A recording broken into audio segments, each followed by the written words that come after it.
빚더미에 짓눌린 오빠가 지옥의 문턱에서 잔혹한 사채업자들의 손에 끌려가려던 바로 그 절체절명의 순간 한 줄기 빛처럼 그의 여동생이 나타나 그들을 가로막았다. 그녀의 정체는 단순한 가족이 아니었다. 실전 무술과 대테러 작전의 정점에 선 현역 707특임단 소속 최정예 요원. 그녀는 압도적인 전투력으로 조폭들을 순식간에 제압하며 오빠를 구해냈다. 하지만 그것은 거대한 배후 세력과의 피할 수 없는 전쟁의 서막에 불과했다. 그녀는 이제 오빠를 지키기 위해 그리고 자신의 과거와 맞서기 위해 처절하고 외로운 싸움을 시작해야만 했다. 충청남도 논산의 작은 읍내시장. 늦은 오후의 햇살은 언제나처럼 나른하게 늘어지며 아스팔트 위로 아지랑이를 피워 올렸다. 낡은 슬레이트 지붕을 얹은 상점들이 길게 늘어선 시장 골목, 그 가장 후미진 끝자락에 한 지석의 한성철물이 자리 잡고 있었다. 반쯤 내려온 낡은 셔터 너머로 보이는 가게 내부는 온갖 쇠붙이와 연장들이 무질서하게 뒤엉켜 주인의 심란한 마음처럼 어지러웠다. 공기 중에는 쇠가루의 비릿한 냄새와 묵은 기름때의 퀴퀴한 향기가 무겁게 떠다녔다. 한지석은 먼지가 뽀얗게 쌓인 카운터에 지친 몸을 엎드린 채 얕은 쪽잠을 청하고 있었다. 며칠째 밤낮으로 이어진 빛 독촉 전어와 그로 인한 극심한 불면으로 그의 신경은 끊어지기 직전의 낡은 퓨즈처럼 위태로웠다. 가게 앞을 가로막고 선 육중한 검은색 세단에서 건장한 산을 셋이 내리는 순간 시장의 평화는 예리한 칼날에 베인 유리잔처럼 산산조각 났다. 그들은 약속이라도 한 듯 모두 검은 양복 차림이었지만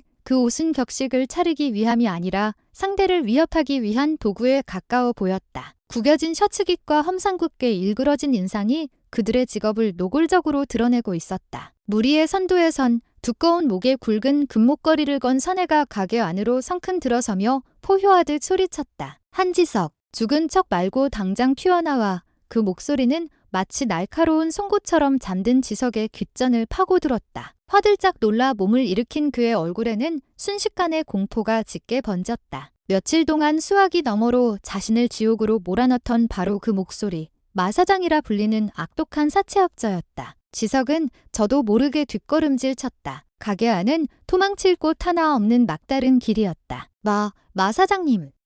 어떻게 여기까지. 내 놈이 전화를 똥구멍으로 처먹으니까 직접 와야지. 이 새끼야. 약속한 날에 언젠데 아직까지 깜깜무소식이야. 내 돈이 내 놈 집 개 이름인 줄 알아. 마사장이 육중한 주먹으로 카운터를 내리치자 낡은 나무가 고통스러운 비명을 질렀다. 함께 온 덩치들이 가게 안으로 들어서며 지석의 퇴로를 완벽하게 차단했다. 그들의 눈은 덫에 걸린 먹잇감을 발견한 굶주린 맹수처럼 번뜩였다. 사장님, 며칠만 더 시간을 주시면. 닥쳐. 그 소리도 이제 지겹다. 오늘 내 놈 신장이든 쓸개든 하나는 뽑아가야 우리도 수지가 맞아. 마사장이 턱짓으로 신호를 보내자 덩치 하나가 다가와 지석의 멱살을 거칠게 움켜쥐었다. 종이 인형처럼 힘없이 끌려가는 지석의 눈에는 짙은 절망이 고였다. 바로 그때였다. 그 손 놓으시죠.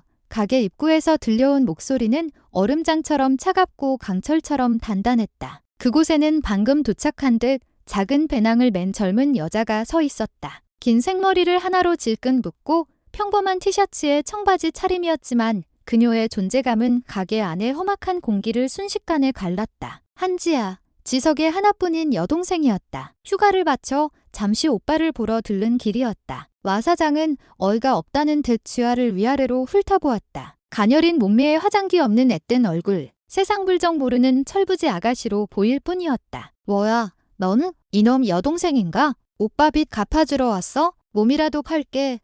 사장의 입에서 나온 저열한 농담의 부하들이 역겨운 웃음소리를 터뜨렸다. 하지만 지아의 표정에는 티끌만 한 미동도 없었다. 그녀의 눈은 조금의 흔들림도 없이 오직 지석의 멱살을 잡은 덩치의 손목에 서늘하게 고정되어 있었다. 좋은 말로 할 때 그 손 놓으라고 했습니다.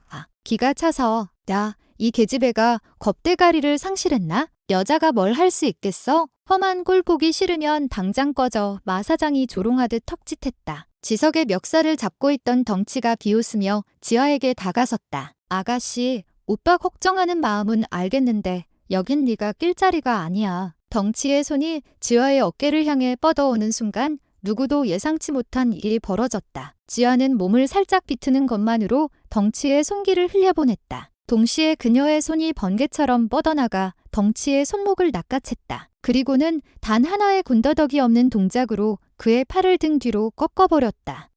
거대한 덩치의 입에서 처절한 비명이 터져나왔다. 그의 팔은 인간의 관절이라고는 믿기지 않는 기괴한 각도로 꺾인 채 지화의 손아귀에 잡혀 있었다. 지화는 그대로 그의 무릎 뒤 오금 부위를 발로 걷어찼다. 거대한 몸이 균형을 잃고 시멘트 바닥에 처박혔다. 쿵 하는 둔탁한 소리와 함께 철물점 바닥의 먼지가 자욱하게 피어올랐다. 순식간에 벌어진 일이었다. 마사장과 남은 덩치의 얼굴에서 웃음기가 싹 가셨다. 그들의 눈에 들어온 지아는 더 이상 가녀린 여자가 아니었다. 그녀의 눈빛은 폭풍전의 바다처럼 고요했지만 그 안에는 수많은 실전을 거친 자만이 가질 수 있는 서늘한 살기가 담겨 있었다. 전연이 상황 파악이 끝난 남은 덩치가 욕설을 뱉으며 주먹을 휘둘렀다. 하지만 그의 주먹은 허공을 갈랐을 뿐이다. 지아는 상체를 숙여 주먹을 피하는 동시에 상대의 복부 깊숙이 보호되지 않은 명치의 팔꿈치를 망치처럼 꽂아 넣었다. 콱 하는 소리와 함께 덩치의 숨이 멎었다. 지아는 고통으로 허리를 숙인 그의 턱을 그대로 무릎으로 가격했다. 단 한 번의 공격에 두 번째 덩치마저 거품을 물고 쓰러졌다. 마사장은 눈앞의 광경을 믿을 수 없다는 듯 뒷걸음질 쳤다. 저것은 단순한 싸움 실력이 아니었다. 인체의 급소를 가장 정확하고 효율적으로 파괴하는 지독하게 훈련된 기술이었다. 지아는 쓰러진 두 남자를 거들떠보지도 않은 채 천천히 마사장에게 다가갔다. 그녀의 발걸음 소리가 가게 안의 정적을 깨고 섬뜩하게 울렸다. 여자라고 우습게 봤는데 마사장은 공포에 질려 말을 더듬었다. 그는 다급하게 휴대폰을 꺼내 어딘가로 전화를 걸었다. 나다. 다들 이리로 와. 지금 당장. 한성철물이다. 전화를 끄는 마사장이 지아를 향해 악을 썼다. 그래, 내년이 아무리 날고 기어도 혼자서 뭘 어쩌겠어? 곧 내 식구들이 전부 몰려올 거다. 수십 명이야. 그때도 네가 그렇게 잘난 척할 수 있는지 보자. 그의 말이 끝나기 무섭게 시장 골목 저편에서 수십 개의 발소리가 땅을 울리며 다가왔다. 검은 승용차들이 먼지를 일으키며 철물점 앞으로 모여들었고 차문이 열리며 험악한 인상의 사내들이 야구방망이와 쇠 파이프를 손에 들고 쏟아져 나왔다. 순식간에 한성철물 앞은 수십 명의 조직원들로 가득 찼다. 시장의 상인들과 손님들은 겁에 질려 멀찍이 물러나 숨을 죽인 채 이 광경을 지켜보고 있었다. 지아는 조금의 동요도 없이 그들을 둘러보았다. 그리고는 겁에 질려 떨고 있는 오빠 지석의 앞을 막아서며 나지막이 말했다. 오빠, 내 뒤에 가만히 있어. 그녀의 목소리는 여전히 차분했지만 그 안에는 그 어떤 강철보다도 단단한 의지가 담겨 있었다. 그녀는 대한민국 육군 특수전사령부 제707 특수임무단 현역 대테러 팀장 한지아 중사였다. 단순한 여동생이 아니었다. 그녀는 국가가 키워낸 최정의 인간 병기였다. 지아의 눈빛이 칼날처럼 날카로워졌다. 시장 한복판 수십 명의 조직원과 홀로 마주선 그녀의 등 뒤로 기울어가는 햇살이 길게 그림자를 들이우고 있었다. 이것은 단순한 빛 독촉 현장이 아니었다. 이제 막 기나긴 전쟁의 서막이 오르고 있었다. 시장의 공기는 팽팽하게 당겨진 활시위처럼 긴장감으로 가득 찼다. 수십 명의 조직원들이 새 파이프와 강목을 고차 잡으며 반원 형태로 지아와 지석을 포위해왔다. 그들의 눈에는 쪽수에 대한 맹목적인 자신감과 상대를 얕보는 오만함, 그리고 곧 벌어질 폭력에 대한 잔인한 기대감이 뒤섞여 있었다. 멀찍이서 지켜보는 시장 사람들은 숨을 죽였다. 몇몇은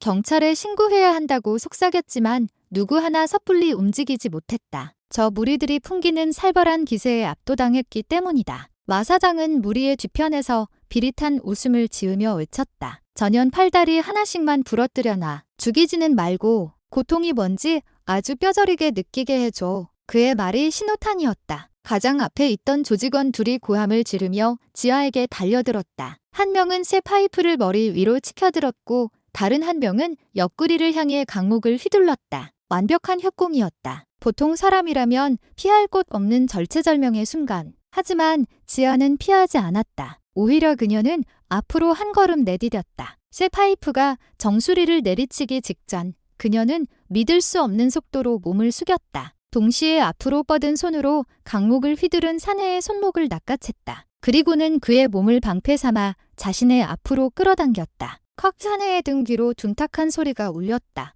동료가 휘두른 새 파이프가 그의 머리를 강타한 것이다. 비명도 지르지 못하고 쓰러지는 동료의 몸을 걷어차 버린 지아는 손목을 잡고 있던 사내의 팔을 꺾으며 그의 손에서 강목을 빼앗았다. 모든 것이 단 1초 사이에 일어난 일이었다. 지아의 손에 들린 강목이 맹렬하게 허공을 갈랐다. 그녀는 방어하지 않았다. 오직 공격할 뿐이었다. 그녀의 움직임은 무용처럼 유려했지만 그 결과는 끔찍하게 파괴적이었다. 강목은 달려드는 조직원들의 무릇, 팔꿈치, 쇄골 같은 관절 부위만을 정확하고 무자비하게 후려쳤다. 뼈가 부러지는 섬뜩한 소리와 함께 처절한 비명이 시장에 울려 퍼졌다. 그녀는 단순히 휘두르는 것이 아니었다. 상대의 공격 궤적과 무게 중심을 순식간에 계산하여 가장 효율적인 지점을 최소한의 움직임으로 타격하고 있었다. 이 괴물 같은 년, 한 조직원이 겁에 질려 소리치며 새 파이프를 땅에 내리꽂듯 휘둘렀다. 지아는 가볍게 옆으로 비켜서며 그의 발목을 강목으로 후려쳤다. 균형을 잃고 쓰러지는 그의 등 위로 올라탄 지아는 그의 목을 팔로 감아 호흡을 끊어버렸다. 몇 초간 버둥거리던 사내의 몸에서 힘이 빠져나갔다. 지아는 한순간도 쉬지 않았다. 쓰러뜨린 적의 몸을 발판 삼아 뛰어오르고 좁은 철물점 입구를 활용해 다수의 적이 동시에 접근하지 못하게 통로를 장악했다. 그녀의 싸움 방식은 혼란스럽고 무질서해 보였지만 그 속에는 철저하게 계산된 전술이 녹아 있었다. 대테러 작전 시 소수의 인원으로 다수의 적을 상대하는 근접 전투 기술, 크라브마가, 아르니스, 그리고 707 특임단에서 일마한 독자적인 살상 무술이 뒤섞여 그녀의 몸을 통해 발현되고 있었다. 겁에 질려 주춤거리는 조직원들의 틈을 파고든 지아는 맨손으로 싸우기 시작했다. 그녀의 손날은 칼이었고 팔꿈치는 망치였다. 손가락으로는 눈을 찔렀고 손바닥으로는 턱을 가격했다. 그녀의 공격에는 일말의 망설임이나 자비도 없었다. 오직 상대를 무력화시킨다는 단 하나의 목적만이 존재했다. 지석은 등 뒤에서 벌어지는 지옥도를 망연자실하게 바라보았다. 저것이 정말 자신의 동생이란 말인가. 어릴 적 울면서 콧물을 훌쩍이던 그 가녀린 아이가 아니었다. 낯설고 두렵기까지 했다. 하지만 동시에 저 강력한 등이 자신을 지키고 있다는 사실의 역설적인 안도감을 느꼈다. 어느덧 10여 명에 가까운 조직원들이 피를 흘리며 바닥에 나뒹굴고 있었다. 나머지는 감히 달려들지 못하고 지아를 중심으로 거리를 둔 채 맴돌 뿐이었다. 그들의 얼굴에는 처음의 오만함 대신 경외에 가까운 공포가 서려 있었다. 와 사장은 이가 갈리는 것을 느꼈다. 말도 안 되는 상황이었다. 여자 하나에게 자신의 조직이 이렇게 처참하게 무너지고 있다는 사실을 받아들일 수 없었다. 그는 차에서 직접 야구방망이를 꺼내 들었다. 비켜, 이 병신들아. 다 비켜. 마 사장이 조직원들을 해치고 직접 나섰다. 그는 이 바닥에서 잔뼈가 굵은 사람이었다. 나름의 싸움 실력도 있었고 무엇보다 사람을 해치는 것에 대한 두려움이 없었다. 내년이 특수부대 출신이라도 돼? 아니면 무슨 킬러라도 되나? 마 사장이 방망이를 고쳐 잡으며 지아를 노려보았다. 지아는 흐트러짐 없는 자세로 그를 마주했다. 그녀의 이마에서는 땀방울이 흘러내렸지만 눈빛은 오히려 처음보다 더욱 형용하게 빛나고 있었다. 오빠를 건드린 대가, 지금부터 치르게 해주지. 웃기지 마. 마 사장이 먼저 움직였다. 그는 방망이를 휘두르는 척하며 지아의 발을 걷어찼다. 비열한 속임수였다. 하지만 지아는 그의 눈동자에 스치는 미세한 움직임을 놓치지 않았다. 그녀는 가볍게 뛰어올라 발차기를 피하는 동시에 공중에서 몸을 회전시켜 그의 관자놀이를 향해 발뒤꿈치를 찍어내렸다. 마 사장은 본능적으로 팔을 들어 공격을 막았다. 긋하는 소리와 함께 그의 팔뼈에 금이 가는 고통이 전해졌다. 하지만 그는 비명 대신 이를 악물고 버텼다. 그리고는 고통을 참아내며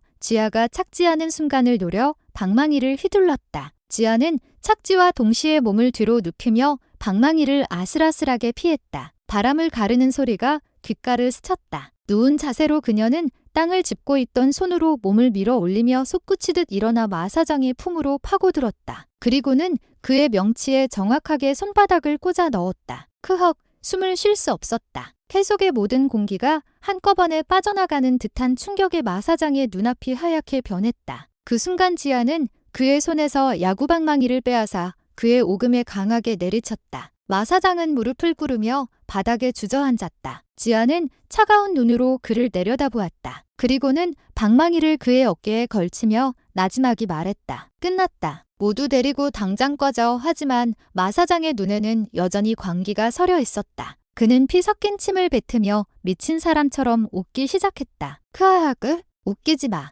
이게 시작이야. 이년아, 넌 지금 네가 누굴 건드렸는지 몰라. 우리 흑룡 캐피탈이 어떤 곳인지, 내 뒤에 누가 있는지 상상도 못할 거다. 그때였다. 시장 골목 저편에서 요란한 사이렌 소리가 들려오기 시작했다. 누군가 뒤늦게 신고한 경찰이 도착하는 모양이었다. 남은 조직원들은 사이렌 소리에 동요하며 흩어지기 시작했다. 마 사장 역시 부하들의 부축을 받으며 힘겹게 몸을 일으켰다. 그는 멀어져 가며 지아를 향해 증오에 찬 눈빛으로 소리쳤다. 오늘의 굴욕 반드시 1000배, 10,000배로 갚아주마. 내 오빠뿐만 아니라 너까지 지옥을 맛보게 될 거야. 두고 봐. 그 말을 끝으로 마 사장과 그의 무리는 썰물처럼 빠져나갔다. 시장에는 처참하게 부서진 기물들과 쓰러진 조직원들의 신음소리, 그리고 피와 먼지 냄새만이 남았다. 지아는 손에 들고 있던 야구 방망이를 바닥에 떨어뜨렸다. 그제야 긴장이 풀리며 가쁜 숨이 터져나왔다. 아드레날린이 멋져 온몸의 근육이 비명을 지르기 시작했다. 그녀는 비틀거리며 우아에게 다가갔다. 지석은 넋이 나간 표정으로 동생을 바라보고 있었다. 지아야, 너 도대체 됐어. 일단 여길 뜨자. 경찰이 오면 복잡해져. 지아는 지석의 팔을 잡아 이끌었다. 그녀의 머릿속은 복잡했다. 마 사장이 마지막에 남긴 말, 흑룡 캐피탈과 그의 뒷배라는 단어가 뇌리를 떠나지 않았다. 이것은 단순한 동네 사채업자 무리가 아니었다. 훨씬 더 거대하고 조직적인 무언가가 이 사건의 배후에 도사리고 있음을 직감했다. 그리고 그들은 이제 오빠뿐만 아니라 자신까지 표적으로 삼았다. 전쟁은 이제 시작이었다. 경찰차가 시장 입구에 도착하기 직전 지아는 지석을 이끌고 철물점 뒷문으로 빠져나왔다. 좁은 골목길을 따라 한참을 달려 인적이 드문 강변 2개에 도착하고 나서야 두 사람은 숨을 돌릴 수 있었다. 해는 이미 산 너머로 기울어 붉은 노을이 금강을 물들이고 있었다. 지석은 흙바닥에 주저앉아 거친 숨을 몰아쉬었고 지아는 주위를 경계하며 굳은 표정으로 서 있었다. 한동안 침묵이 흘렀다. 강변의 바람 소리와 강물 소리만이 두 사람 사이를 맴돌았다. 먼저 침묵을 깬 것은 지석이었다. 그는 여전히 믿을 수 없다는 표정으로 지아를 올려다보았다. 지아야, 너 대체 정체가 뭐야? 어떻게 그런 지금 그게 중요해? 지아가 지석의 말을 차갑게 끊었다. 그녀의 목소리에는 실망과 분노가 뒤섞여 있었다. 오빠야말로 설명해봐. 대체 무슨 짓을 했길래 저런 놈들한테 쫓기는 거야? 빚이 얼마인데?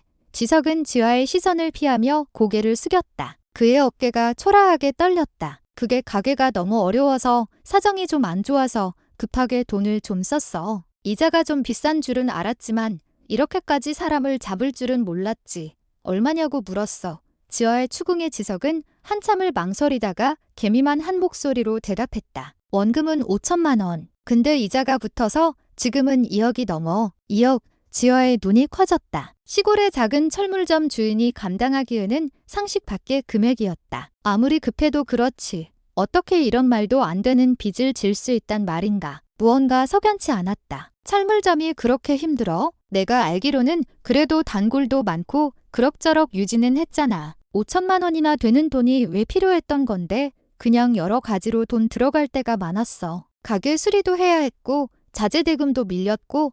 지석의 대답은 두루뭉술했다. 그는 여전히 무언가를 숨기고 있었다. 지아는 더 이상 추궁하지 않았다. 지금은 오빠를 닥달할 때가 아니었다. 그녀는 한숨을 내쉬며 지석 옆에 쪼그려 앉았다. 일단 오늘 밤은 여기서 지낼 수 없어. 저놈들이 다시 찾아올 거야. 내가 아는 안전한 곳으로 가자. 지아는 휴대폰을 꺼내 어디론가 짧은 문자를 보냈다. 상황 발생. 은신처 필요. 얼마 지나지 않아 답장이 왔다. 좌표 전송. 대기하겠음.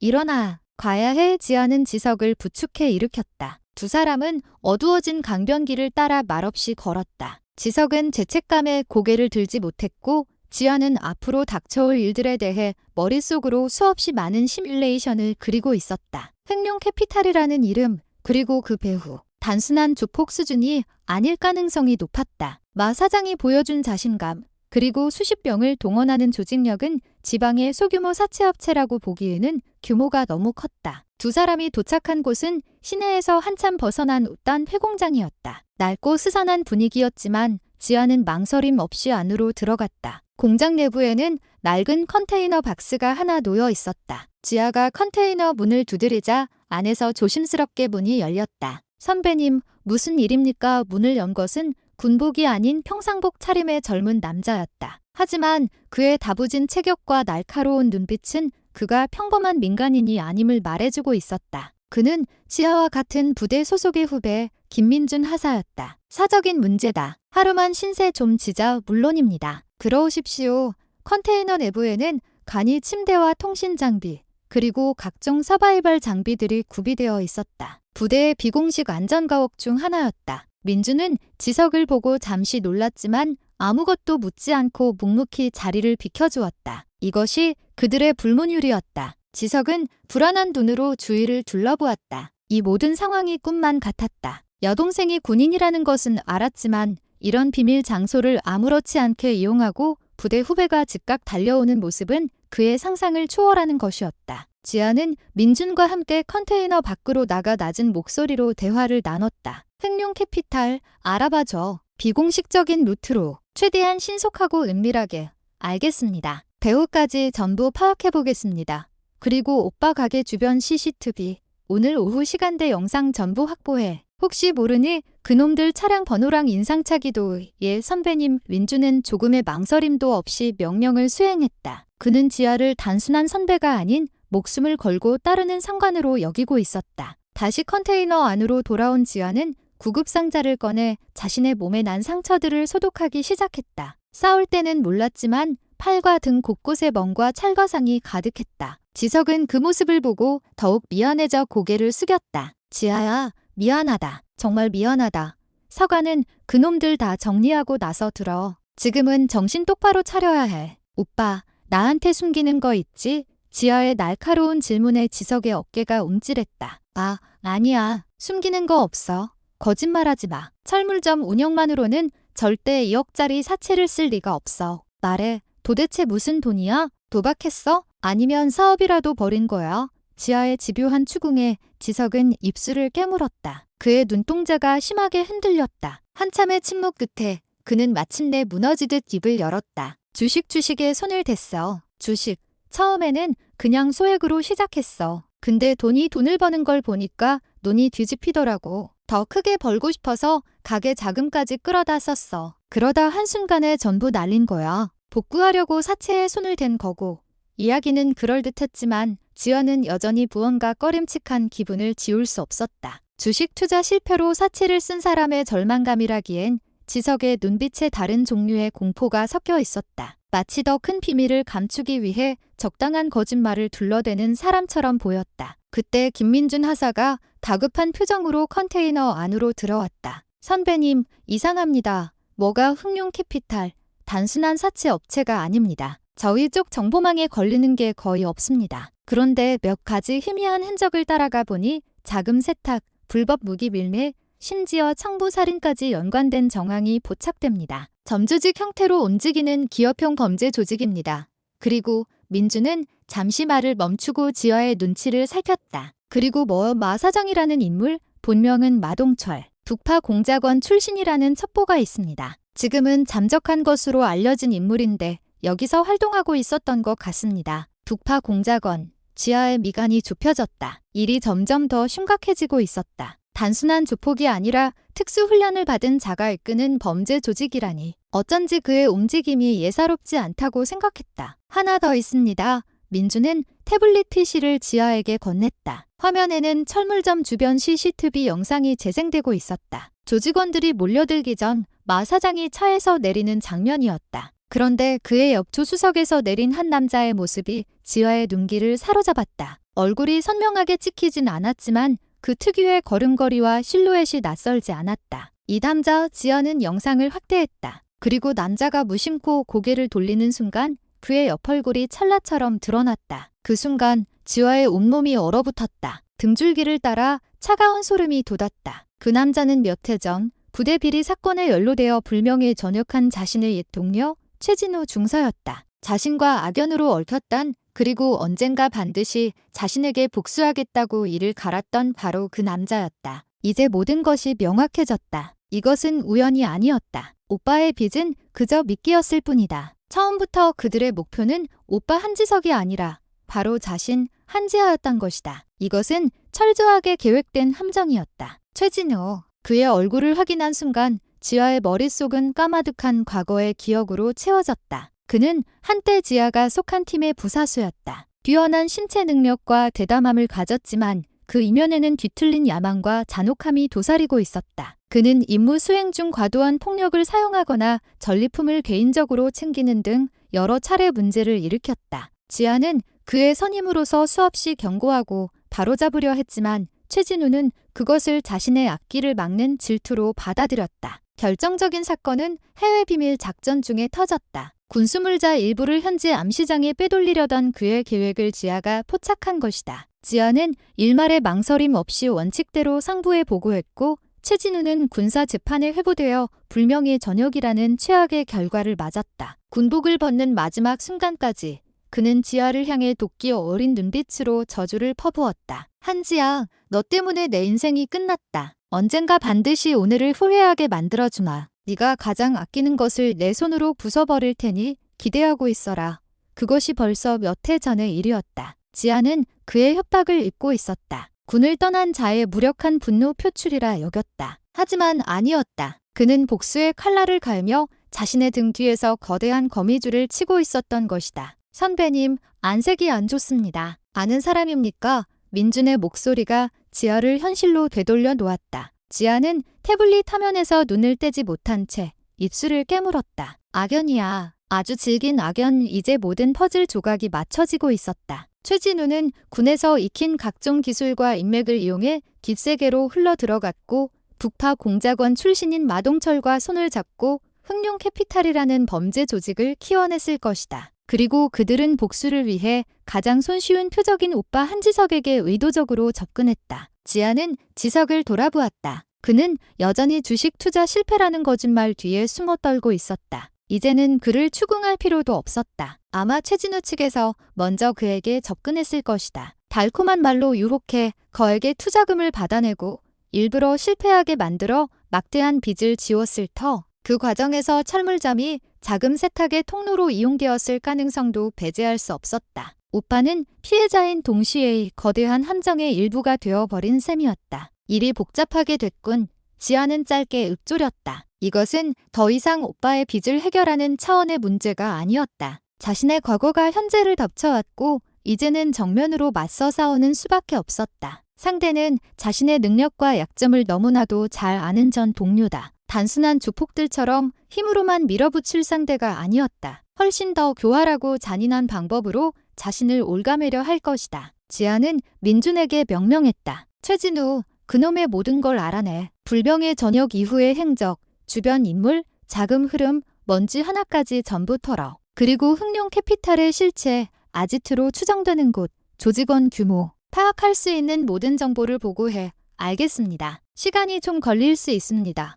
상관없어. 정확한 정보가 필요해. 섣불리 움직였다간 우리가 당한다. 지아의 눈빛은 이전보다 훨씬 더 차갑고 단단해졌다. 사적인 감정은 배제해야 했다. 지금부터 이것은 임무였다. 최진우와 그 배후 조직을 무력화하고 민간인인 오빠를 안전하게 구출한다. 머릿속으로 작전 계획을 세우기 시작했다. 적의 전력, 아군의 전력, 사용 가능한 자원, 주변 환경, 모든 변수를 고려해야 했다. 오빠, 지아가 지석을 불렀다. 지석은 화들짝 놀라며 그녀를 바라봤다. 나한테 전부 사실대로 말해. 그놈들이 어떻게 접근했고 무슨 일을 시켰는지 하나도 빼놓지 말고.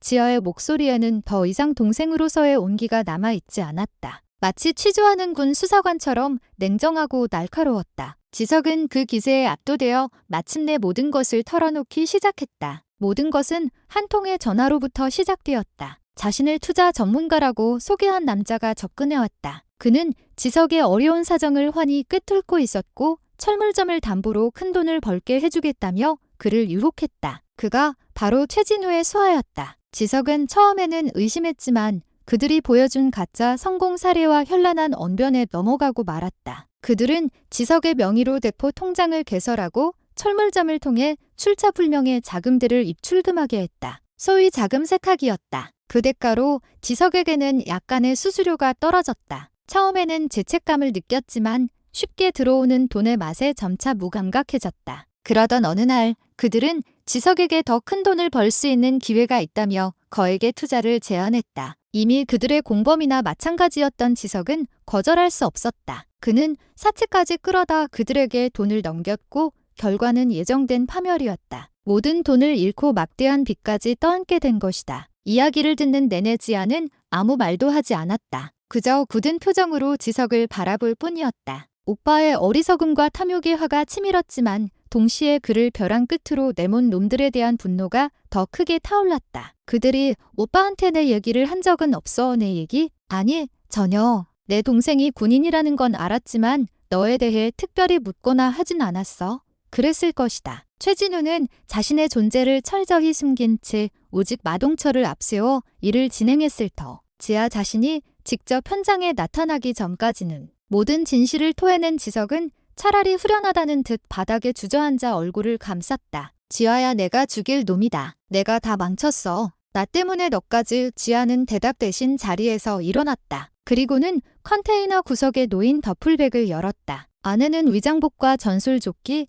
그리고 분해된 K125 기관단 총과 권총, 대검, 각종 비살상 장비들이 들어있었다. 그녀의 비상용 장비였다. 그녀는 묵묵히 총기를 조립하고 탄창을 결합하기 시작했다. 철컥, 철컥, 차가운 금소금이 컨테이너 안을 울렸다. 그 모습에 지석과 민주는 숨을 죽였다. 지금 지아의 모습은 군인 그 자체였다. 아니, 군인을 넘어선 오직 목표를 파괴하기 위해 존재하는 하나의 완벽한 무기처럼 보였다. 이제부터 내 계획대로 움직여. 오빠는 미끼가 되어줘야겠어. 지아가 조립을 마친 권총의 슬라이드를 당기며 말했다. 그녀의 눈에 비친 것은 더 이상 과거의 망명에 대한 두려움이 아니었다. 사냥감을 정한 포식자의 차가운 결이었다. 전쟁은 피할 수 없었다. 그렇다면 먼저 선전포고를 하는 쪽은 자신이 될 터였다. 다음 날 새벽, 동이 트기도 전에 푸르스름한 어둠 속에서 지아의 계획은 시작되었다. 그녀는 지석에게 낡은 옷을 입히고 얼굴에 약간의 흙먼지를 묻혀 초췌한 몰골로 만들었다. 그리고는 그의 손에 소형 위치 추적기와 도청 장치가 결합된 평범한 손목시계처럼 보이는 장비를 채워주었다. 절대 빼지 마. 무슨 일이 있어도. 그리고 내가 시키는 대로만 해. 그놈들한테 전화해서 만나자고 해. 돈을 어떻게든 마련해 볼 테니 제발 목숨만 살려달라고 빌어. 최대한 불쌍하고 절박하게. 지석은 공포에 질린 눈으로 지아를 바라봤다. 내가 어떻게 그놈들을 다시 만나? 죽을지도 몰라? 죽게 두지 않아. 지아의 목소리는 단호했다. 오빠가 그놈들을 밖으로 끌어내줘야 내가 움직일 수 있어. 이건 오빠가 자초한 일의 대가야. 스스로 책임져야 할 부분이라고. 차가운 말이었지만 틀린 말이 아니었다. 지석은 입술을 깨물며 고개를 끄덕였다. 그는 지아가 건네준 대포폰으로 마동철에게 전화를 걸었다. 지아는 바로 옆에서 통화 내용을 실시간으로 감청했다. 처음 몇 번의 신호음 끝에 잠이 덜 깬 듯한 마동철의 목소리가 들려왔다. 누구야? 네, 마 사장님. 접니다. 한지석. 이 새끼가 이 새벽부터 무슨 일이야? 어제 돼지개 처맞고도 정신을 못 차렸나? 살려주십시오. 사장님, 제가 잘못했습니다. 돈 어떻게든 마련해 보겠습니다. 그러니 제발 제 동생은 건드리지 말아주세요. 모든 건 저 혼자 책임지겠습니다. 지석은 지아가 시킨 대로 절박하게 연기했다. 목소리는 공포로 떨렸고 간절함이 묻어났다. 전화기 너머의 마동철은 잠시 말이 없었다. 아마도 옆에 있을 최진우와 의견을 나누는 듯했다. 잠시 후 그의 목소리가 다시 들려왔다. 좋아. 마지막으로 기회를 주지. 오늘 정오까지 현금으로 1억 원 들고 대전 외곽 아신 태차장으로 혼자 나와. 그녀는 절대 데려오지 마. 만약 경찰에 신고하거나 딴 수작 부리면 그땐 내 놈이고 그년이고 시체도 못 찾을 줄 알아.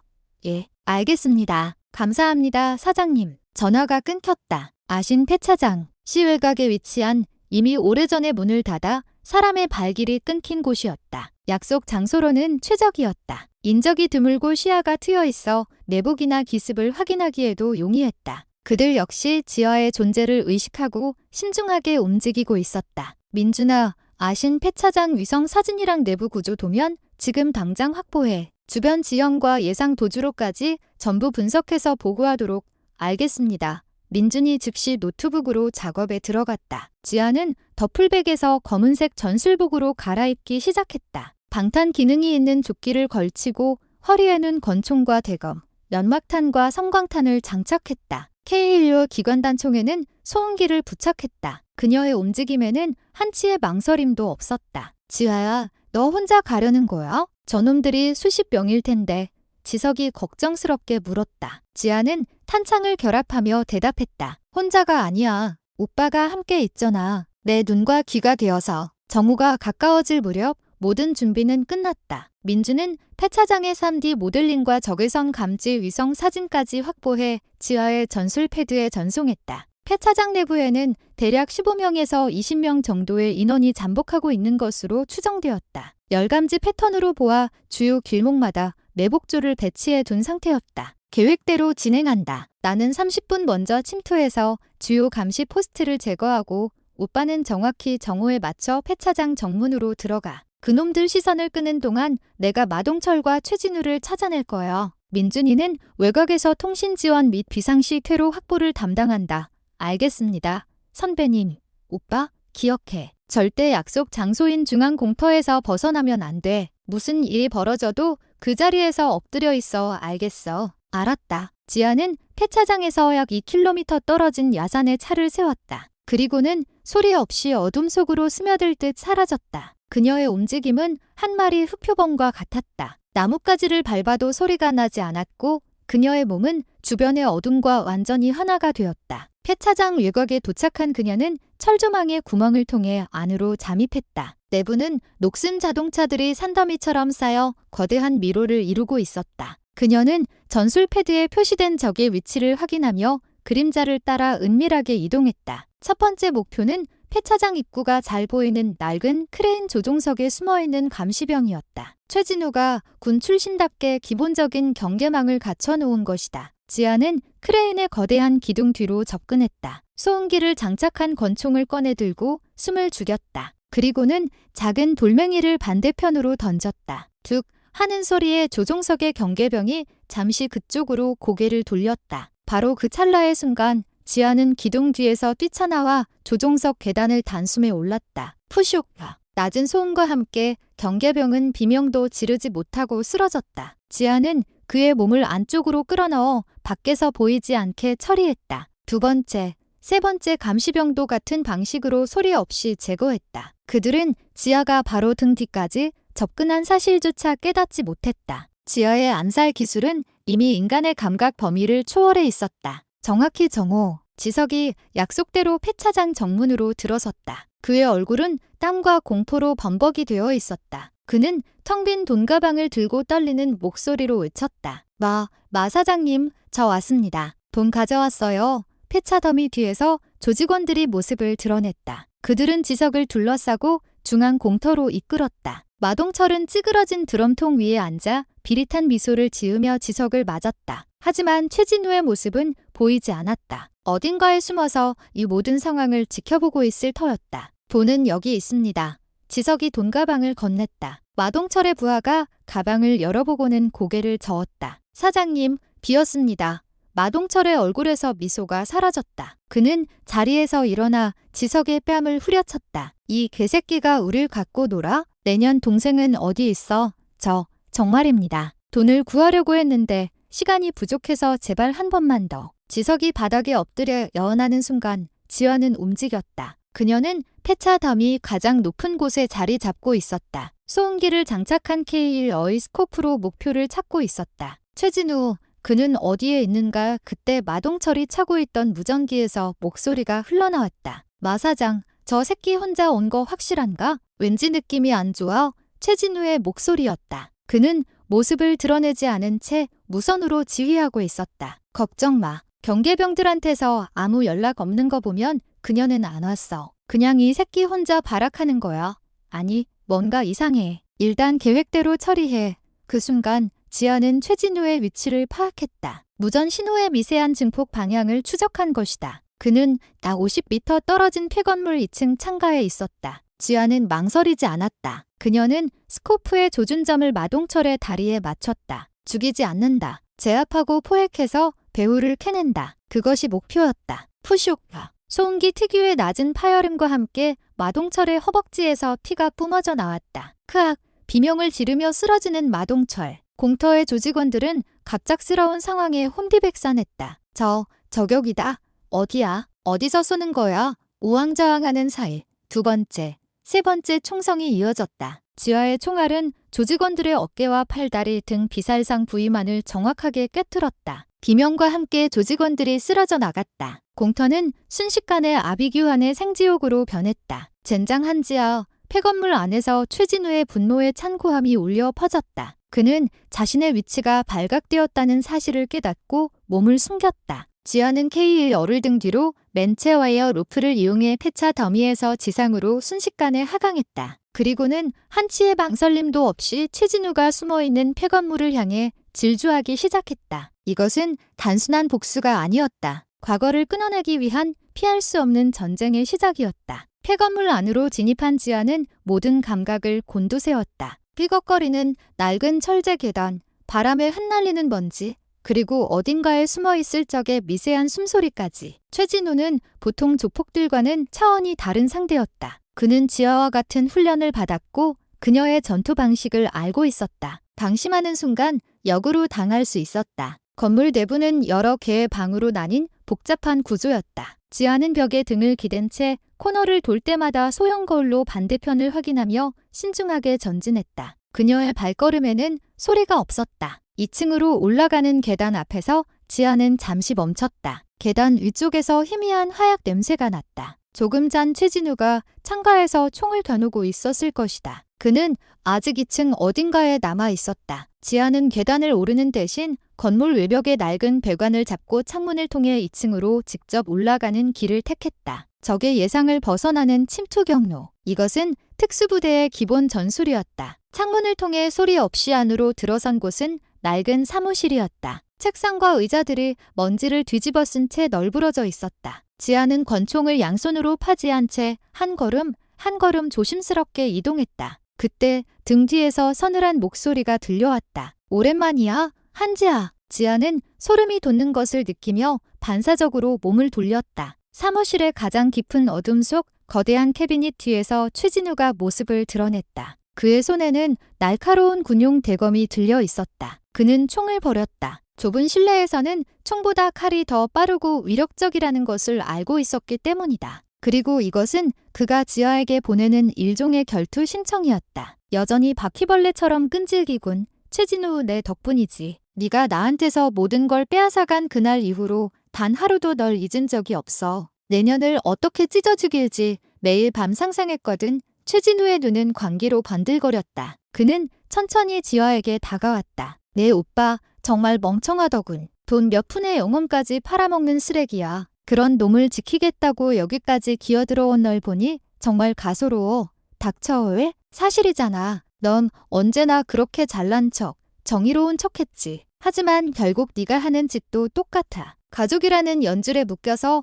더러운 범죄자를 감싸고 도는 위선자일 뿐이라고. 최진우가 고함을 지르며 달려들었다. 그의 대검이 지아의 목을 향해 맹렬하게 날아들었다. 지아는 몸을 뒤로 젖히며 공격을 피하는 동시에 자신의 군화발로 그의 손목을 걷어찼다. 둔탁한 소리와 함께 최진우가 대검을 놓쳤다. 하지만 그는 당황하지 않았다. 오히려 기다렸다는 듯 지아의 품으로 파고들어 그녀의 팔을 꺾으려 했다. 군에서 익힌 관절기였다. 지아 역시 같은 기술로 맞대응했다. 두 사람의 몸이 순식간에 뒤엉켰다. 강철과 강철이 부딪히는 것처럼 그들의 근육과 뼈가 서로를 압박했다. 힘과 기술, 어느 쪽도 밀리지 않는 팽팽한 접전이었다. 왜 여전히 힘은 좋군? 최진우가 이를 악물며 말했다. 지아는 대답 대신 그의 어깨에 급소를 손날로 내리쳤다. 순간적으로 팔에 힘이 빠진 틈을 타 그의 몸을 업어치기로 넘겨버렸다. 바닥에 내동댕이 쳐진 최진우는 고통 속에서도 재빨리 몸을 굴러 거리를 벌렸다. 그리고는 바닥에 떨어져 있던 대검을 다시 집어들었다. 지아 역시 허리춤에서 자신의 대검을 뽑아 들었다. 그래, 이거야. 이걸 원했어. 총 같은 시시한 장난감 말고 진짜 실력으로 끝장을 보자고. 다시 한번 두 사람은 격돌했다. 칼날과 칼날이 부딪히는 섬뜩한 소리가 폐건물을 울렸다. 최진우의 검술은 빠르고 공격적이었다. 상대를 베어버리겠다는 사리가 모든 움직임에 담겨 있었다. 반면 지아의 검술은 간결하고 효율적이었다. 최소한의 움직임으로 상대의 공격을 흘려내고 빈틈을 노려 치명적인 반격을 가하는 방식이었다. 몇 번의 공방이 오가고 두 사람의 몸에는 자잘한 상처가 늘어갔다. 지아의 팔뚝과 최진우의 옆구리에서 피가 흘러내렸다. 하지만 둘 다 고통을 느끼지 못하는 듯 오직 눈앞의 적에게만 집중하고 있었다. 내년에 그 무표정한 얼굴 아주 박살을 내주마. 최진우가 지아의 복부를 향해 칼을 찔러 넣었다. 지아는 자신의 칼로 그의 칼을 받아내는 동시에 몸을 회전시켜 그의 등 뒤를 잡았다. 그리고는 그의 목에 칼을 겨눴다. 완벽한 제압 자세였다. 하지만 바로 그 순간 최진우의 입가에 비열한 미소가 걸렸다. 잡았다. 지아는 등골이 서늘해지는 것을 느꼈다. 최진우는 일부러 빈틈을 보이며 자신을 끌어들인 것이었다. 그의 왼손에 무언가 들려 있었다. 소형 기폭 장치였다. 이 건물 전체에 폭탄을 설치해뒀다. 내가 이 버튼을 누르면 너나 나나 내 오빠 새끼까지 전부 잿더미가 되는 거야. 비겁한 놈 비겁. 아니, 이건 전략이야. 너처럼 힘만 믿고 날뛰는 멍청이들과는 다르다고. 자, 어쩔 거지? 칼을 내려놓고 항복하시겠나? 한지아 중사님. 지아는 이를 악물었다. 그의 목에 겨눈 칼날에 힘이 들어갔다. 하지만 그를 죽이는 순간 기폭 장치 버튼이 눌릴 것이다. 진퇴양난의 상황이었다. 바로 그때 건물 밖에서 요란한 사이렌 소리가 들려오기 시작했다. 지아가 불렀을 리 없는 진짜 경찰들이었다. 아마 폐차장의 총성을 듣고 누군가 신고한 것이리라. 사이렌 소리에 최진우의 얼굴이 순간적으로 굳어졌다. 그의 계획에도 없던 변수였다. 제기랄, 그가 당황한 틈을 놓치지 않고 지아는 움직였다. 그녀는 최진우의 목을 겨누던 칼을 거두는 대신 그의 손목을 향해 내리찍었다. 크악! 비명과 함께 최진우의 손에서 기폭 장치가 떨어져 나갔다. 지아는 발로 기폭 장치를 걷어차 창문 밖으로 날려버렸다. 손목에 칼이 박힌 최진우는 고통에 몸부림치며 뒷걸음질 쳤다. 지아는 그에게 다가가 마지막 일격을 가하려 했다. 하지만 최진우는 마지막 발악처럼 책상 위에 있던 소화기를 집어 던졌다. 지아가 소화기를 피하는 사이에 그는 비틀거리며 창문 밖으로 몸을 던졌다. 지아가 창가로 달려갔을 때 그는 이미 아래에 준비해둔 차량에 올라타고 있었다. 한지아, 이게 끝이라고 생각하지 마. 이제 시작일 뿐이야. 차는 괴음을 내며 폐차장을 빠져나갔다. 지아는 그의 차를 향해 총을 겨눴지만 이미 거리가 너무 멀어졌다. 젠장. 지아는 분노에 찬 주먹으로 창틀을 내리쳤다. 최진우를 놓쳤다. 하지만 최악의 상황은 피했다. 그녀는 급히 건물 밖으로 나와 지석에게 달려갔다. 그는 다른 조직원들과 함께 출동한 경찰들에게 포위되어 있었다. 지아는 자신의 신분을 밝히고 싶지 않았기에 경찰의 눈을 피해 조용히 현장을 빠져나왔다. 외곽에서 대기하고 있던 민준의 차에 올라탔다. 선배님, 괜찮으십니까? 최진우를 놓쳤다. 마동철은 부상이 심해서 경찰에 넘겨졌습니다. 아마 병원으로 이송될 겁니다. 지아는 피가 흐르는 팔뚝을 지혈하며 차창 밖을 바라봤다. 오빠는 이제 경찰 조사를 받게 될 것이다. 자금 세탁과 불법 사채에 연루된 혐의로 어쩌면 감옥에 갈 수도 있었다. 하지만 그 편이 차라리 안전했다. 최진우의 소나기에서 벗어날 수만 있다면. 하지만 지아는 알고 있었다. 최진우는 절대 여기서 멈추지 않을 것이다. 그는 더 교활하고 잔인한 방법으로 지아의 모든 것을 파괴하기 위해 다시 돌아올 것이다. 그리고 그가 설치했다던 폭탄, 그것은 단순한 협박이었을까? 아니면 정말로 건물 어딘가에 남아있는 시한폭탄일까? 불길한 예감이 그녀의 마음을 무겁게 짓눌렀다. 경찰 조사를 받게 된 한지석은 자신이 아는 모든 것을 털어놓았다. 흑룡 캐피탈의 협박에 못 이겨 자금 세탁에 가담했으며 그들의 정체에 대해서는 아는 바가 없다고 진술했다. 동생 한지아가 자신을 구하기 위해 현장에 나타났지만 그녀의 특수한 신분에 대해서는 항구했다. 그저 운동을 좀 잘하는 동생일 뿐이라고 둘러댔다. 다행히 현장에서 체포된 조직원 대부분이 지아의 얼굴을 제대로 기억하지 못했고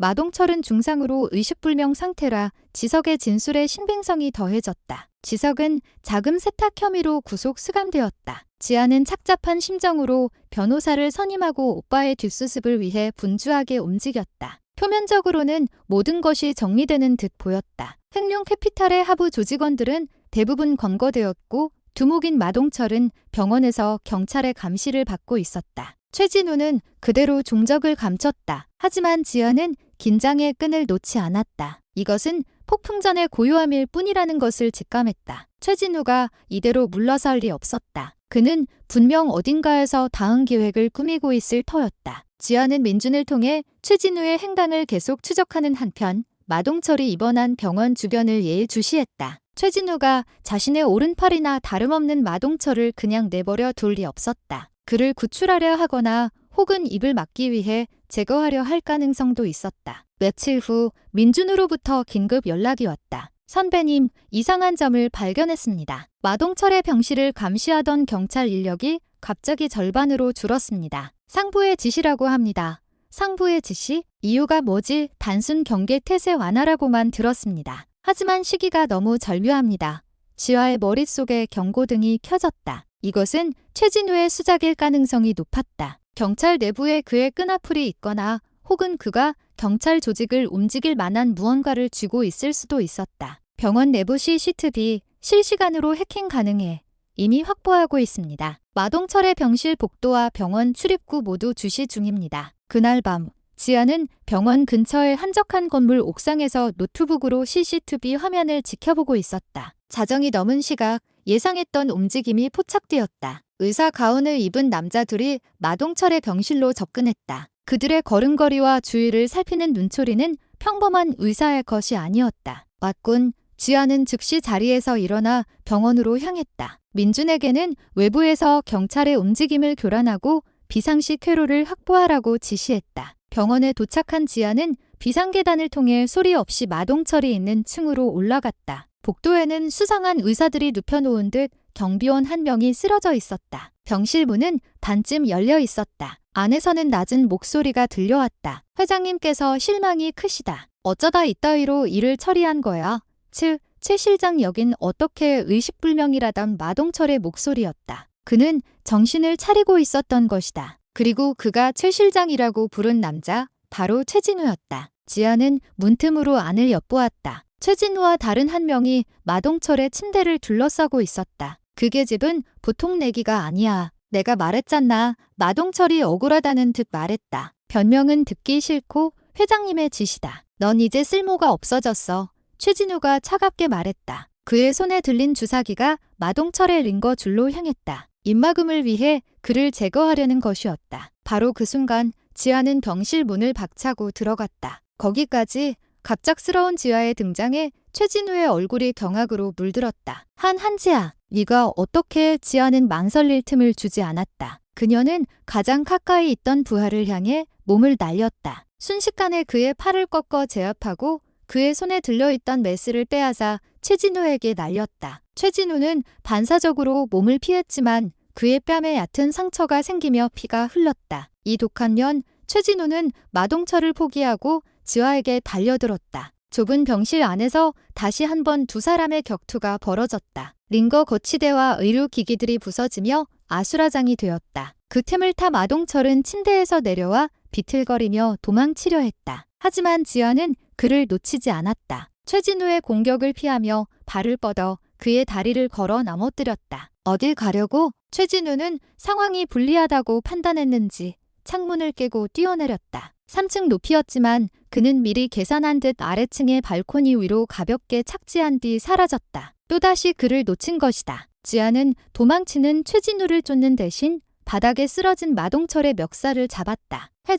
회장이 누구야? 내 놈들 진짜 배우가 누구냐고? 마동철은 피를 토하며 비웃었다. 크크크 내년은 절대로 그분을 이길 수 없어. 그분은 내년이 상상하는 것 이상이니까. 그 말을 끝으로 마동철의 목이 꺾이며 숨을 거뒀다. 최진우가 던진 메스가 그의 목에 박혀 있었던 것이다. 도망치기 직전 입을 막기 위해 던진 마지막 한 수였다. 모든 단서가 끊어졌다. 지아는 허탈하게 그 자리에 주저앉았다. 그때 마동철의 손에 무언가 쥐어져 있는 것을 발견했다. 작은 USB 메모리였다. 아마 지아에게 제압당하기 직전 마지막 힘을 다해 숨겨놓은 듯했다. 무언가 의미가 있는 물건임이 틀림없었다. 지아는 USB를 챙겨 서둘러 병원을 빠져나왔다. 그리고 안전가옥으로 돌아와 USB의 내용을 확인했다. USB 안에는 수많은 암호화된 파일들이 들어 있었다. 민준의 도움으로 암호를 해독하는데 몇 시간이 걸렸다. 마침내 파일이 열리는 순간 지아는 자신의 눈을 의심했다. 그 안에는 흑룡 캐피탈의 비밀 장부와 자금 흐름 내역이 고스란히 담겨 있었다. 그런데 그 자금의 최종 종착지로 표시된 곳은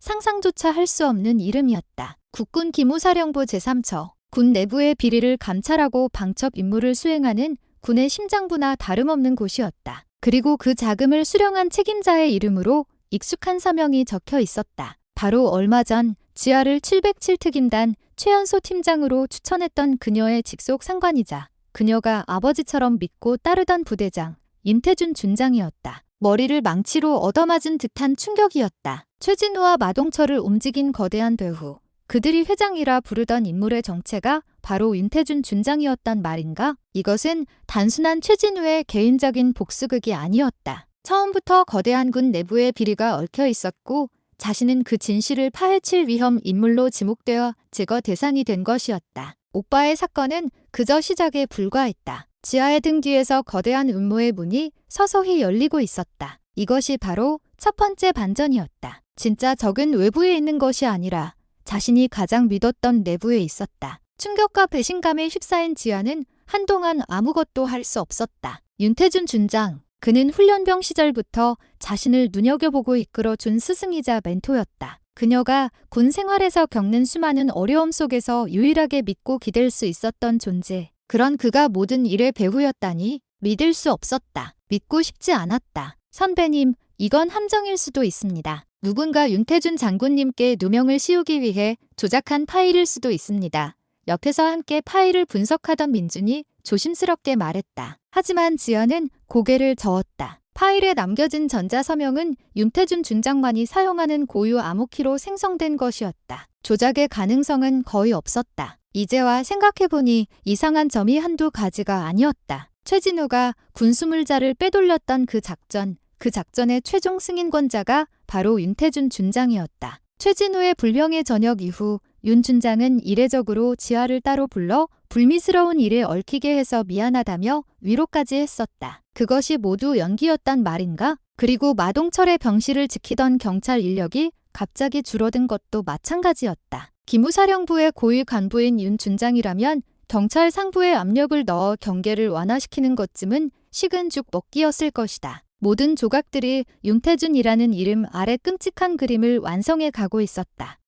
도대체 왜 지아는 이해할 수 없었다. 돈 때문에? 권력 때문에? 그가 보여줬던 군인으로서의 신념과 애국심은 모두 거짓이었나? 지아는 USB에 담긴 다른 파일들을 열어보기 시작했다. 거기에는 흑룡 캐피탈의 단순한 자금 세탁뿐만 아니라 군 내부의 각종 무기들을 불법으로 빼돌려 안 시장이 유통시킨 정황까지 상세히 기록되어 있었다. 그리고 그 중심에는 언제나 윤태준 준장의 이름이 있었다. 최진우는 윤준서의 더러운 일을 처리하는 행동대장이었고 마동철은 자금을 관리하고 하부 조직을 움직이는 중간 관리자였던 것이다. 지아가 최진우의 비리를 고발했을 때 윤준서는 꼬리 자르기를 위해 최진우를 버렸을 것이다. 그리고 군을 나온 최진우를 다시 거두어 자신의 통제하에 두고 더욱 위험한 일에 투입했을 터. 최진우의 복수심은 윤준서에게 있어 지아를 제거할 아주 유용한 도구였을 뿐이다. 진실의 무게는 너무나도 무거웠다. 지아는 이제 누구를 믿어야 할지 알 수 없었다. 군 전체가 적일지도 모르는 상황이었다. 이 사실을 누구에게 알려야 하는가? 국방부?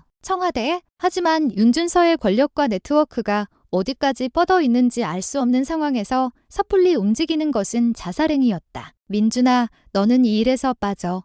지아가 결심한 듯 말했다. 이건 네가 감당할 수 있는 일이 아니야. 나 혼자 해결하겠어. 안 됩니다. 선배님. 저는 끝까지 선배님과 함께 하겠습니다. 선배님은 제 목숨을 구해준 은인입니다. 민준의 눈은 진심이었다. 과거 한 작전에서 지아는 자신의 몸을 던져 민준의 목숨을 구한 적이 있었다. 그는 그 이후로 지아에게 절대적인 충성을 맹세했다. 지아는 잠시 망설였다. 혼자서는 벅찬 싸움이었다. 믿을 수 있는 사람이 단 한 명이라도 필요했다. 좋아. 하지만 명심해. 지금부터 우리는 군 전체를 상대로 싸워야 할지도 몰라. 죽을 수도 있어. 각오되어 있습니다. 두 사람 사이에는 비장한 침묵이 흘렀다. 이제 그들은 군의 명령 체계에서 벗어난 외로운 반역자가 되어야 했다. 지아는 계획을 세우기 시작했다. 윤준서를 무너뜨리기 위해서는 더 확실한 증거가 필요했다. ESP의 자료만으로는 부족했다. 그가 직접 지시를 내리는 음성이나 영상, 혹은 그가 숨겨놓은 비자금의 실체를 포착해야 했다. 그러기 위해서는 적의 심장부로 직접 들어가야 했다. 윤태준 장군에게 연락할 거야. 선배님, 그건 너무 위험합니다. 위험한 만큼 얻는 것도 많겠지. 나는 지금부터 이중 스파이가 될 생각이야. 지아는 자신의 부대로 복귀했다. 그리고는 윤태준 준장에게 면담을 신청했다. 그의 집무실에서 마주 앉은 두 사람 사이에는 묘한 긴장감이 흘렀다. 윤준서는 평소와 다름없는 인자한 미소로 지아를 맞았다. 한 중사, 휴가는 잘 보냈나? 얼굴이 많이 상했군. 무슨 일 있었나? 지아는 그의 눈을 똑바로 바라보며 말했다. 오빠에게 좀 문제가 생겼었습니다. 사채업자들에게 시달리고 있었습니다. 저런, 그래서 해결은 됐나? 도움이 필요하면 언제든 말하게. 그의 뻔뻔한 연기에 구역질이 났지만 지아는 표정을 감춘 채 말을 이었다. 제가 해결했습니다. 그런데 그 과정에서 그 배후에 최진우가 있다는 것을 알게 됐습니다. 지아가 최진우의 이름을 꺼내는 순간 윤준서의 눈빛이 미세하게 흔들렸다. 하지만 그는 곧 평정을 되찾았다. 최중사 말인가? 그 친구 군을 떠나고 나서 나쁜 길로 빠졌다는 소문은 들었네만 그가 장군님의 이름을 팔고 다니더군요. 자신이 장군님의 비호를 받고 있다면서요. 지아는 미끼를 던졌다. 윤준서가 어떻게 반응하는지 보기 위해서였다. 윤준서는 잠시 침묵하더니 깊은 한숨을 내쉬었다. 그리고는 전혀 예상치 못한 말을 꺼냈다. 사실대로 말해주지, 한중사. 나는 지금 군 내부의 거대한 부패 세력을 비밀리에 수사하고 있네. 최진우는 그 조직의 핵심 인물이야. 나는 그놈을 잡기 위해 일부러 부와 손을 잡은 척 위장하고 있었네. 네, 그놈이 자네 오빠에게 접근한 것도 사실은 자네를 끌어들이기 위한 함정이었어. 그 배후 세력들이 자네의 능력을 두려워하고 있거든. 나는 자네를 보호하기 위해 최진우에게 거짓 정보를 흘리며 그들의 계획을 내 손 안에서 조종하고 있었던 걸세. 윤준서의 말은 너무나도 논리정연했다. 그가 이중 스파이 역할을 하고 있었다는 것이다. 그렇다면 ESP의 자료는? 그렇다면 흑룡 캐피탈의 자금이 장군님께 흘러 들어간 기록은 어떻게 설명하시겠습니까? 지아가 전곡을 찔렀다. 윤준서는 기다렸다는 듯 대답했다. 그들의 신뢰를 얻기 위한 어쩔 수 없는 과정이었네. 그 돈은 내가 개인적으로 쓴 것이 아니라 전부 비밀 금고에 보관하며 증거물로 확보하고 있네. 모든 준비가 끝나면 이 자료들을 이용해 그들을 일망타진할 계획이야. 그의 말은 너무나도 완벽했다. 지아는 혼란에 빠졌다. ESP의 자료가 진실인가? 아니면 지금 눈앞에 윤준서가 진실인가? 어쩌면 마동철이 죽기 전에 남긴 USB는 윤준서와 지아의 사이를 이간질하기 위한 최진우의 함정일지도 모른다는 생각마저 들었다. 한중사, 나는 자네를 믿네. 자네의 그 능력과 정의감이라면 나와 함께 이 거대한 악을 뿌리 뽑을 수 있을 거야. 나를 도와주겠나? 나의 비밀 요원이 되어서 최진우의 내부로 침투해주게.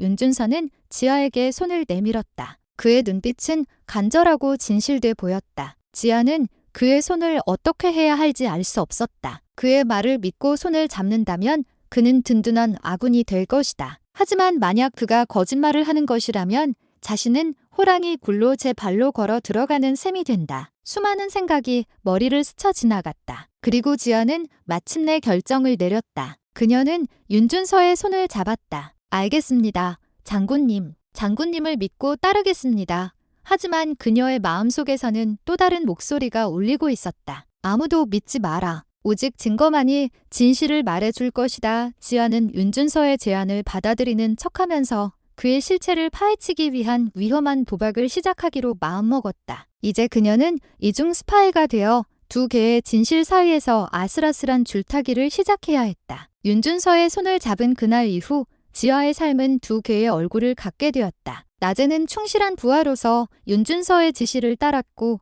밤에는 민준과 함께 그의 모든 것을 비밀리에 파헤쳤다. 그녀는 윤준서가 건네주는 정보를 토대로 최진우 조직의 하부 조직원들을 몇 차례 검거하는 공을 세우기도 했다. 물론 그들은 윤준서가 꼬리 자르기를 위해 버리는 카드에 불과했다. 윤준서는 지아의 능력을 높이 평가하는 척하며 그녀를 더욱 깊숙이 끌어들였다. 그는 지아에게 최진우와 직접 접선할 기회를 만들어주겠다고 제안했다. 최진우가 최근 해외 무기 밀매 조직과 큰 거래를 준비하고 있네. 그 현장을 덮쳐 최진우와 거래상을 한 번에 잡아야 해. 그러기 위해선 자니가 위장 신분으로 그들에게 접근해야 하네. 윤준서가 내민 기획은 치밀했다. 지아는 군을 탈영한 용병 출신의 무기 브로커로 위장하여 최진우에게 접근해야 했다. 최진우는 지아의 얼굴을 알기 때문에 대대적인 성형 수술을 한 것처럼 특수분장을 통해 얼굴을 완전히 바꿔야 했다. 이건 너무 위험합니다. 최진우가 선배님을 못 알아볼 리 없습니다.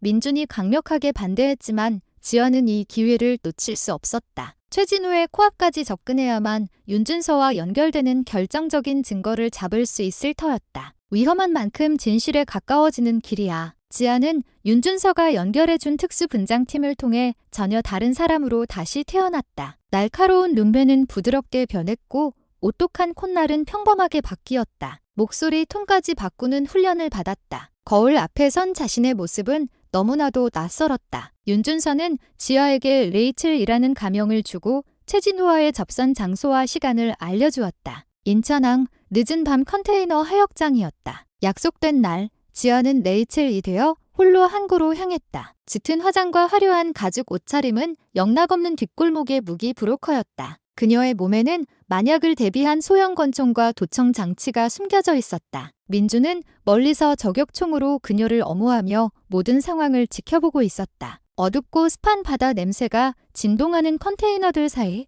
최진우가 부하 몇 명을 데리고 모습을 드러냈다. 몇 주 만에 다시 본 그의 얼굴은 전보다 더욱 여유고 날카로워져 있었다. 그는 지아를 위아래로 훑어보며 경계심을 늦추지 않았다. 당신이 레이첼, 내가 레이첼이면 당신이 이번 거래 책임자인가? 생각보다 험악하게 생겼네. 지아는 일부러 거칠고 도발적인 말투를 사용했다. 최진우의 미간이 꿈틀거렸다. 물건은 돈은 팽팽한 기 싸움이 이어졌다. 최진우는 부하에게 눈짓했고 부하는 돈이 가득 든 가방을 열어 보였다. 지아 역시 자신이 가져온 무기 샘플 윤준서가 준비한 가짜였다를 보여주었다. 물건을 확인하던 최진우의 눈빛이 순간 지아의 손목에 머물렀다. 그녀의 손목에는 격투 중에 생긴 희미한 흉터가 남아 있었다. 최진우와 싸울 때 생긴 상처였다. 특수 분장으로도 미처 가리지 못한 흔적이었다. 최진우의 눈빛이 차갑게 변했다. 손목의 그 흉터, 어디서 생긴 거지? 지아의 심장이 철렁 내려앉았다. 하지만 그녀는 태연하게 웃으며 대답했다. 남자 잘못 만나서 생긴 영광의 상처랄까? 당신도 조심하는 게 좋을 거야.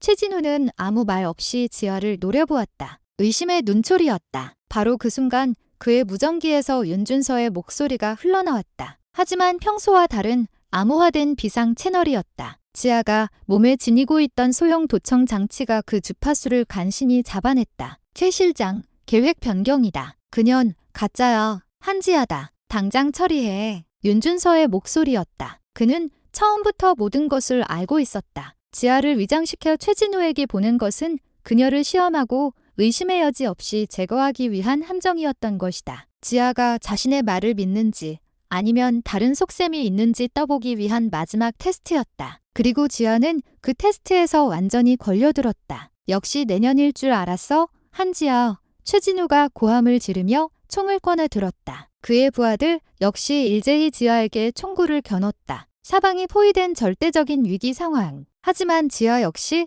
이 순간을 예상하고 있었다. 윤준서를 완전히 믿지 않았기에 최악의 상황에 대비한 플랜 B를 준비해 두었던 것이다. 그녀는 최진우의 총구가 불을 뿜기 직전 허리춤에 숨겨두었던 섬광탄을 바닥에 터뜨렸다. 쾅! 엄청난 폭음과 함께 눈을 멀게 하는 성광이 터져나왔다. 최진우와 부하들이 비명을 지르며 눈을 가리는 사이 지아는 컨테이너 더미 뒤로 몸을 날렸다. 전연 잡아. 죽여버려. 최진우의 악에 바친 목소리가 울려 퍼지고 항구에는 무자비한 총성이 울려 퍼지기 시작했다. 수십 발의 총알이 지아가 숨은 컨테이너에 박혔다. 지아는 컨테이너 뒤에 몸을 숨긴 채 민준에게 무전을 보냈다. 민준아, 플랜 B 시작해. 알겠습니다.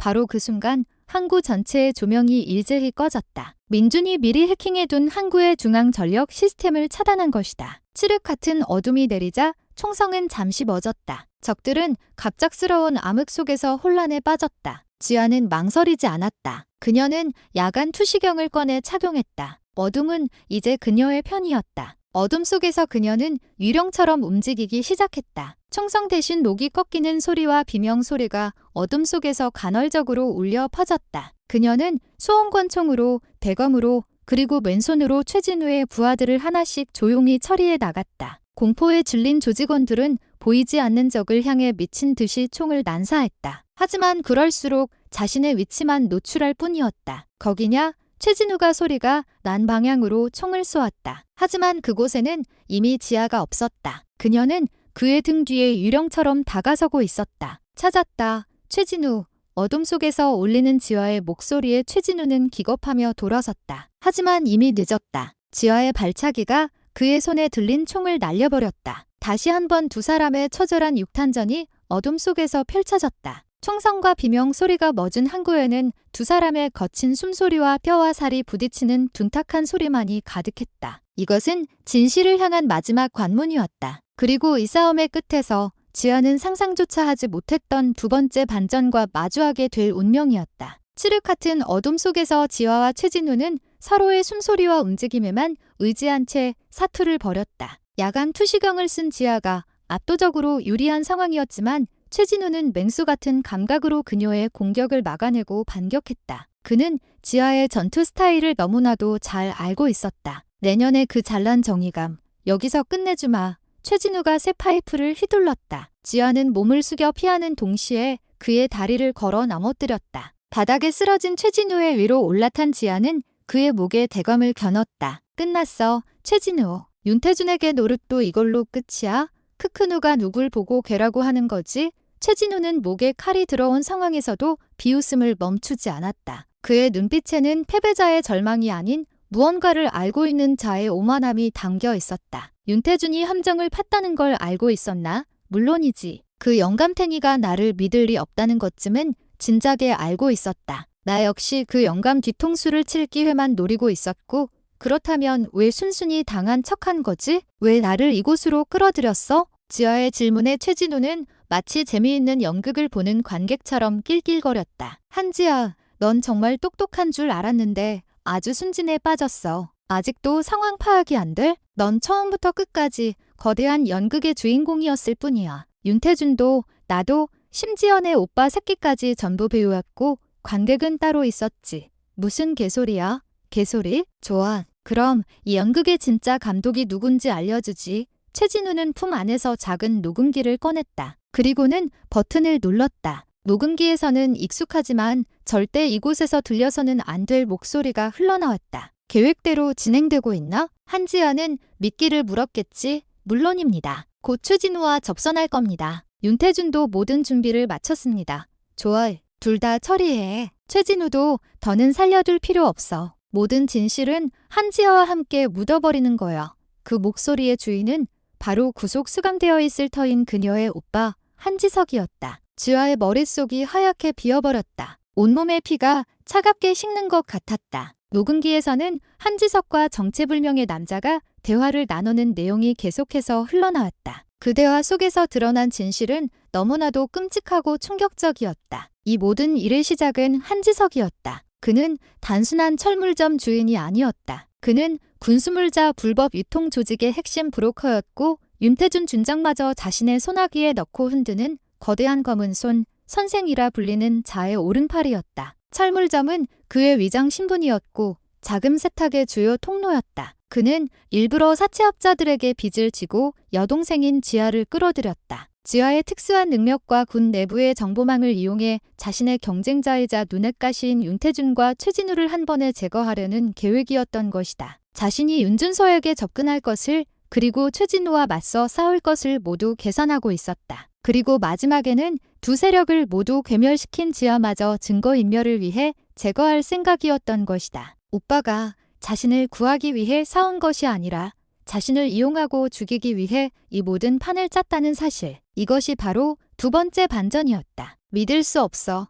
지아는 충격에 휩싸여 최진우의 목에 겨눴던 칼을 떨어뜨렸다. 그 틈을 놓치지 않고 최진우는 그녀를 밀치고 자리에서 일어났다. 이제 알겠나? 네가 얼마나 가엾고 멍청한 인형이었는지. 내 오빠라는 작자는 피도 눈물도 없는 악마 새끼야. 나도, 윤태준도, 너도 전부 그놈 손바닥 위에서 놀아난 거라고. 최진우는 분노와 허탈함이 뒤섞인 고함을 질렀다. 그 역시 한지석에게 이용당했다는 사실을 뒤늦게 깨닫고 복수를 위해 이 자리를 만든 것이었다. 지아에게 진실을 폭로하고 그녀와 함께 한지석에게 맞서려 했던 것이다. 바로 그때 항구의 조명이 다시 환하게 켜졌다. 그리고 사방의 컨테이너 위로 중무장한 수십 명의 괴한들이 모습을 드러냈다. 그들은 군 특수부대와 같은 복장이었지만 어디에도 소속을 나타내는 마크는 없었다. 그들은 한지석이 이끄는 사병 조직이었다. 최 실장, 수고했어. 연기력이 아주 일품이더군.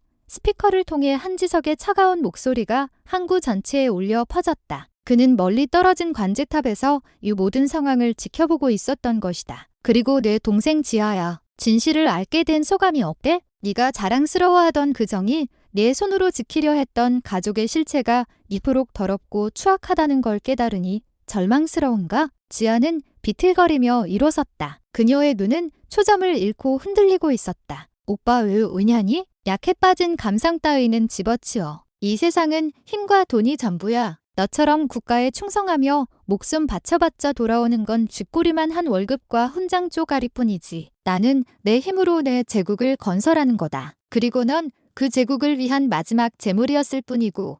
한지석의 부하들이 일제히 지아와 최진우에게 총구를 겨눴다. 이제 정말 끝이었다. 가장 믿었던 가족에게 배신당하고 여기서 죽음을 맞이하게 되는 것인가? 절망의 순간 지아의 귓가에 꽂힌 무전기에서 민준의 다급한 목소리가 들려왔다. 선배님, 정신 차리십시오. 아직 끝나지 않았습니다. 지금부터 제 지시에 따르십시오. 3시 방향 컨테이너, 그 뒤에 제가 준비해둔 것이 있습니다. 민준의 목소리에 지아의 눈에 희미하게 빛이 돌아왔다. 그래, 아직 끝나지 않았다. 모든 것을 잃었다고 생각한 순간 그녀에게는 아직 목숨을 걸고 자신을 믿어주는 단 한 사람의 동료가 남아 있었다. 한지석, 지아는 피를 토하는 심정으로 오빠의 이름을 외쳤다. 그녀의 눈에서는 더 이상 눈물이 흐르지 않았다. 대신 모든 것을 불태워 버릴 듯한 무서운 분노와 증오가 이글거리고 있었다. 내 놈이 만든 이 지옥 내 손으로 끝내주마. 지아는 총알이 빗발치는 컨테이너 하역장을 가로질러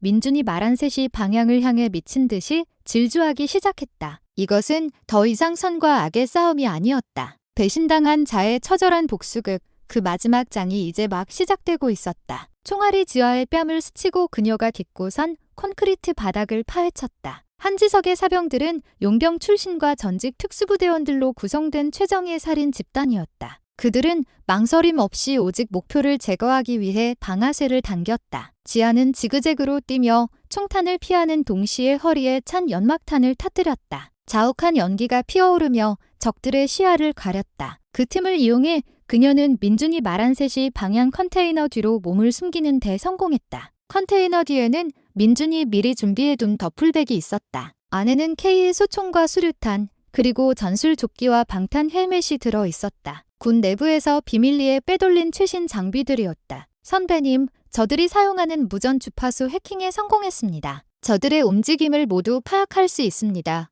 무전기 너머로 민준의 목소리가 들려왔다. 그는 지아의 눈과 귀가 되어 적들의 위치와 공격 패턴을 실시간으로 알려주기 시작했다. 알파팀 12시 방향으로 포위망을 좁혀라. 브라보팀은 6시 방향에서 퇴로를 차단한다. 적들의 교신 내용이 들려왔다. 지아는 빠르게 재무장을 마치고 K 소총의 안전장치를 풀었다. 그녀의 눈은 더 이상 슬픔이나 혼란으로 흔들리지 않았다. 오직 눈앞의 적들을 섬멸하겠다는 차가운 결의만이 가득했다. 최진우, 아직 살아있나? 지아가 무전으로 물었다. 최진우 역시 총격이 시작되자마자 다른 컨테이너 뒤로 몸을 피한 상태였다. 젠장, 아직은. 근데 이대로는 우리 둘 다 죽은 목숨이야. 살고 싶으면 내 지시에 따라. 이건 명령이야. 하흥을. 내년 명령을 내가 왜 들어? 듣기 싫으면 거기서 개죽음 당하든가. 선택은 내 몫이야. 잠시 침묵이 흘렀다. 최진우는 이를 갈았지만 지금 상황에서 살아남을 유일한 방법은 지아와 손을 잡는 것뿐이라는 것을 알고 있었다. 어떻게 하면 되는데 내가 정면에서 놈들의 시선을 끄는 동안 넌 우회해서 관제탑으로 침투해. 한지석을 끌어내려. 할 수 있겠어? 그 악마 새끼 모가지는 내 손으로 딴다. 짧은 교신이 끝나고 작전은 시작되었다. 지아는 컨테이너 뒤에서 뛰쳐나왔다. 그리고는 적들을 향해 무차별적인 사격을 퍼붓기 시작했다. 그녀의 사격은 단순한 엄호 사격이 아니었다. 민준이 알려주는 적의 위치를 향해 한 발 정확하게 조준된 저격이었다. 크악! 저격이다. 10시 방향. 적들의 화력이 지아에게 집중되는 사이 최진우는 어둠을 틈타 고양이처럼 민첩하게 움직였다. 그는 이 지형을 미리 파악해둔 듯 가장 효율적인 경로를 따라 관제탑을 향해 접근했다. 관제탑 안에서 한지석은 CCTV 화면으로 이 모든 상황을 지켜보고 있었다. 그는 여유롭게 와인 잔을 기울이며 마치 영화를 감상하듯 동생의 마지막 발악을 즐기고 있었다. 어리석은 것, 감히 나에게 맞서? 하찮은 정의감 따위가 얼마나 무력한지 똑똑히 보여주마. 하지만 그의 여유는 오래가지 못했다. 지아의 저항이 예상보다 훨씬 거셌기 때문이다. 그의 정의병들이 여자 하나에게 속수무책으로 쓰러져 나갔다. 그리고 최진우의 모습이 CCTV에서 사라졌다. 최진우는 어디 갔나? 당장 찾아내. 한지석이 다급하게 소리쳤다. 하지만 이미 늦었다. 관제탑의 유리창이 깨지는 소리와 함께 최진우가 안으로 뛰어들었다. 그의 손에는 대검이 들려 있었다. 찾았다, 한지석. 한지석 주변을 지키던 경호원들이 최진우에게 달려들었지만 그는 미친 맹수처럼 그들을 베고 뚫고 나아갔다. 그의 목표는 오직 한지석 단 한 명이었다. 공포에 질린 한지석은 뒷걸음질 치다 권총을 꺼내 최진우를 향해 쏘았다. 당. 총알이 최진우의 어깨와 허벅지에 박혔다. 하지만 그는 멈추지 않았다. 고통을 초월한 분노가 그의 몸을 움직이고 있었다. 그는 피를 흘리면서도 한지석에게 달려들어 그를 덮쳤다. 이 배신자 새끼, 너만은 내 손으로 지옥에 보낸다. 두 사람이 엉켜 바닥을 구르는 사이 밖의 상황도 급변하고 있었다. 지아는 마지막 남은 적까지 모두 처리하고 피투성이가 된 몸으로 관제탑을 향해 걸어왔다. 그녀가 관제탑 안에 들어섰을 때 본 것은 믿을 수 없는 광경이었다. 한지석이 최진우의 가슴에 칼을 꽂은 채 힘겹게 몸을 일으키고 있었다. 최진우는 눈을 뜬 채 쓰러져 있었다. 그리고 한지석은 자신의 배에 박힌 최진우의 대검을 보며 비틀거리고 있었다. 두 사람 모두 치명상을 입은 것이다. 지아여. 한지석은 피를 흘리며 동생을 향해 손을 뻗었다. 그의 얼굴에는 이제 악마의 모습이 아닌 죽음을 앞둔 한 나약한 인간의 두려움이 서려 있었다. 살려줘. 내가 잘못했다. 지아는 아무 말 없이 그를 바라보았다. 오빠의 연은 그녀의 마음에 닿지 않았다. 이미 그녀의 마음은 산산조각 나제가 되어버린 후였다. 그녀는 천천히 그에게 다가갔다. 그리고는 그의 손에 들려있던 권총을 빼앗았다. 한지석의 눈에 희망이 어렸다. 동생이 자신을 용서하고 구해주려는 것이라 생각했다. 하지만 지아는 그 권총을 자신의 손에 쥐었다. 그리고는 총구를 자신의 오빠 한지석의 심장을 향해 겨눴다. 이 모든 것을 시작한 건 너야. 그러니 끝내는 것도 내 몫이어야지. 차가운 목소리와 함께 지아의 손가락이 방아쇠에 힘을 주기 시작했다. 그녀의 눈에서는 뜨거운 눈물이 흘러내렸다. 그것은 슬픔의 눈물이 아니었다. 자신의 손으로 혈육을 심판해야 하는 지독한 운명에 대한 분노의 눈물이었다. 탕 한 발에 총성이 정적을 깨고 관제탑 안을 올렸다. 총성은 길고 긴 여운을 남기며 허공으로 흩어졌다. 한지석의 눈이 크게 뜨였다. 그의 가슴에서는 붉은 피가 솟구쳐 나왔다. 그는 마지막 순간까지 믿을 수 없다는 표정으로 자신의 동생을 바라보았다. 그의 입술이 무언가 말을 하려는 듯 달싹거렸지만 목소리는 나오지 않았다. 이내 그의 몸이 힘없이 바닥으로 쓰러졌다. 길고 길었던 악연, 피로 얽힌 비극이 마침내 종지부를 찍는 순간이었다. 지아는 손에 들린 권총을 바닥에 떨어뜨렸다. 화약 냄새와 비릿한 피 냄새가 코를 찔렀다. 그녀는 쓰러진 두 구의 시신, 한때는 자신의 오빠였던 남자와 한때는 자신의 동료였던 남자를 무감각하게 내려다보았다. 모든 것이 끝났다. 복수도, 전쟁도, 지독했던 진실의 추격도. 하지만 그녀의 마음속에는 승리감 대신 모든 것이 타버리고 남은 잿더미처럼 공허하고 차가운 감정만이 휘몰아쳤다. 선배님, 무전기 너머로 민준의 조심스러운 목소리가 들려왔다. 그는 이 모든 상황을 멀리서 지켜보고 있었을 것이다. 지아는 대답할 기운조차 없었다. 그녀는 비틀거리며 관제탑 밖으로 나왔다. 항구에는 새벽의 푸른 빛이 서서히 스며들고 있었다. 밤새 벌어진 핏빛 사투의 흔적들이 새벽빛 아래 고스란히 드러났다. 사방에 널린 시체들과 탄피들, 부서진 컨테이너들이 마치 지옥의 풍경 같았다. 지아는 그 한복판에 우두커니 서서 떠오르는 해를 바라보았다. 태양은 어제와 다름없이 떠오르고 있었지만 그녀의 세상은 완전히 무너져 내린 후였다. 얼마나 시간이 흘렀을까? 민준이 조심스럽게 그녀에게 다가왔다. 그의 손에는 담요와 따뜻한 물병이 들려 있었다. 이제 어떻게 하실 겁니까?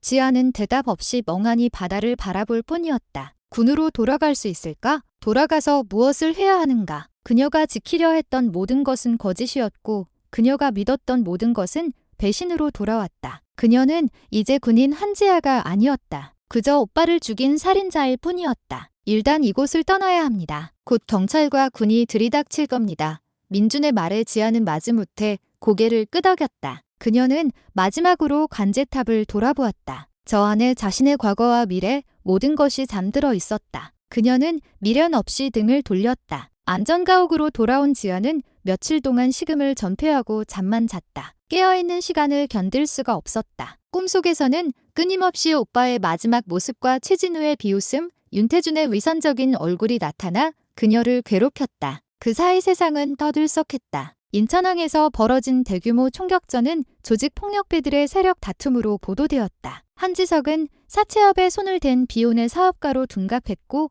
그의 죽음은 수많은 의혹을 남긴 채 미제 사건으로 종결될 분위기였다. 윤태준 준장은 이번 사건과 전혀 무관한 것처럼 모든 수사 선상에서 벗어나 있었다. 거대한 힘이 사건의 진실을 은폐하고 있음을 직감할 수 있었다. 선배님, 이대로는 안 됩니다. 이렇게 무너지시면 안 됩니다. 민준은 곁에서 묵묵히 그녀를 돌보며 설득했다. 한지석과 최진우는 죽었지만 아직 윤태준이 남아 있습니다. 그놈이 모든 진실을 덮고 예전처럼 살아가는 꼴을 그냥 보고만 계실 겁니까? 이 모든 비극을 세상에 알려야 합니다. 민준의 말에 지아의 텅 비었던 눈동자에 희미한 빛이 돌아왔다. 그래, 아직 끝나지 않았다. 진짜 적은 아직 살아남아 있었다. 자신이 겪은 이 모든 고통과 희생을 이대로 묻어버릴 수는 없었다. 한지석의 제국은 무너졌지만 그 제국을 가능하게 했던 더러운 뿔이 윤태준이라는 거악을 뽑아내야만이 이 지독한 전쟁을 끝낼 수 있었다. 지아는 자리에서 일어났다. 며칠 만에 처음으로 무언가를 입에 넣었다. 그리고는 민준에게 말했다. 윤태준의 위치를 추적해. 그의 모든 일정을 파악하고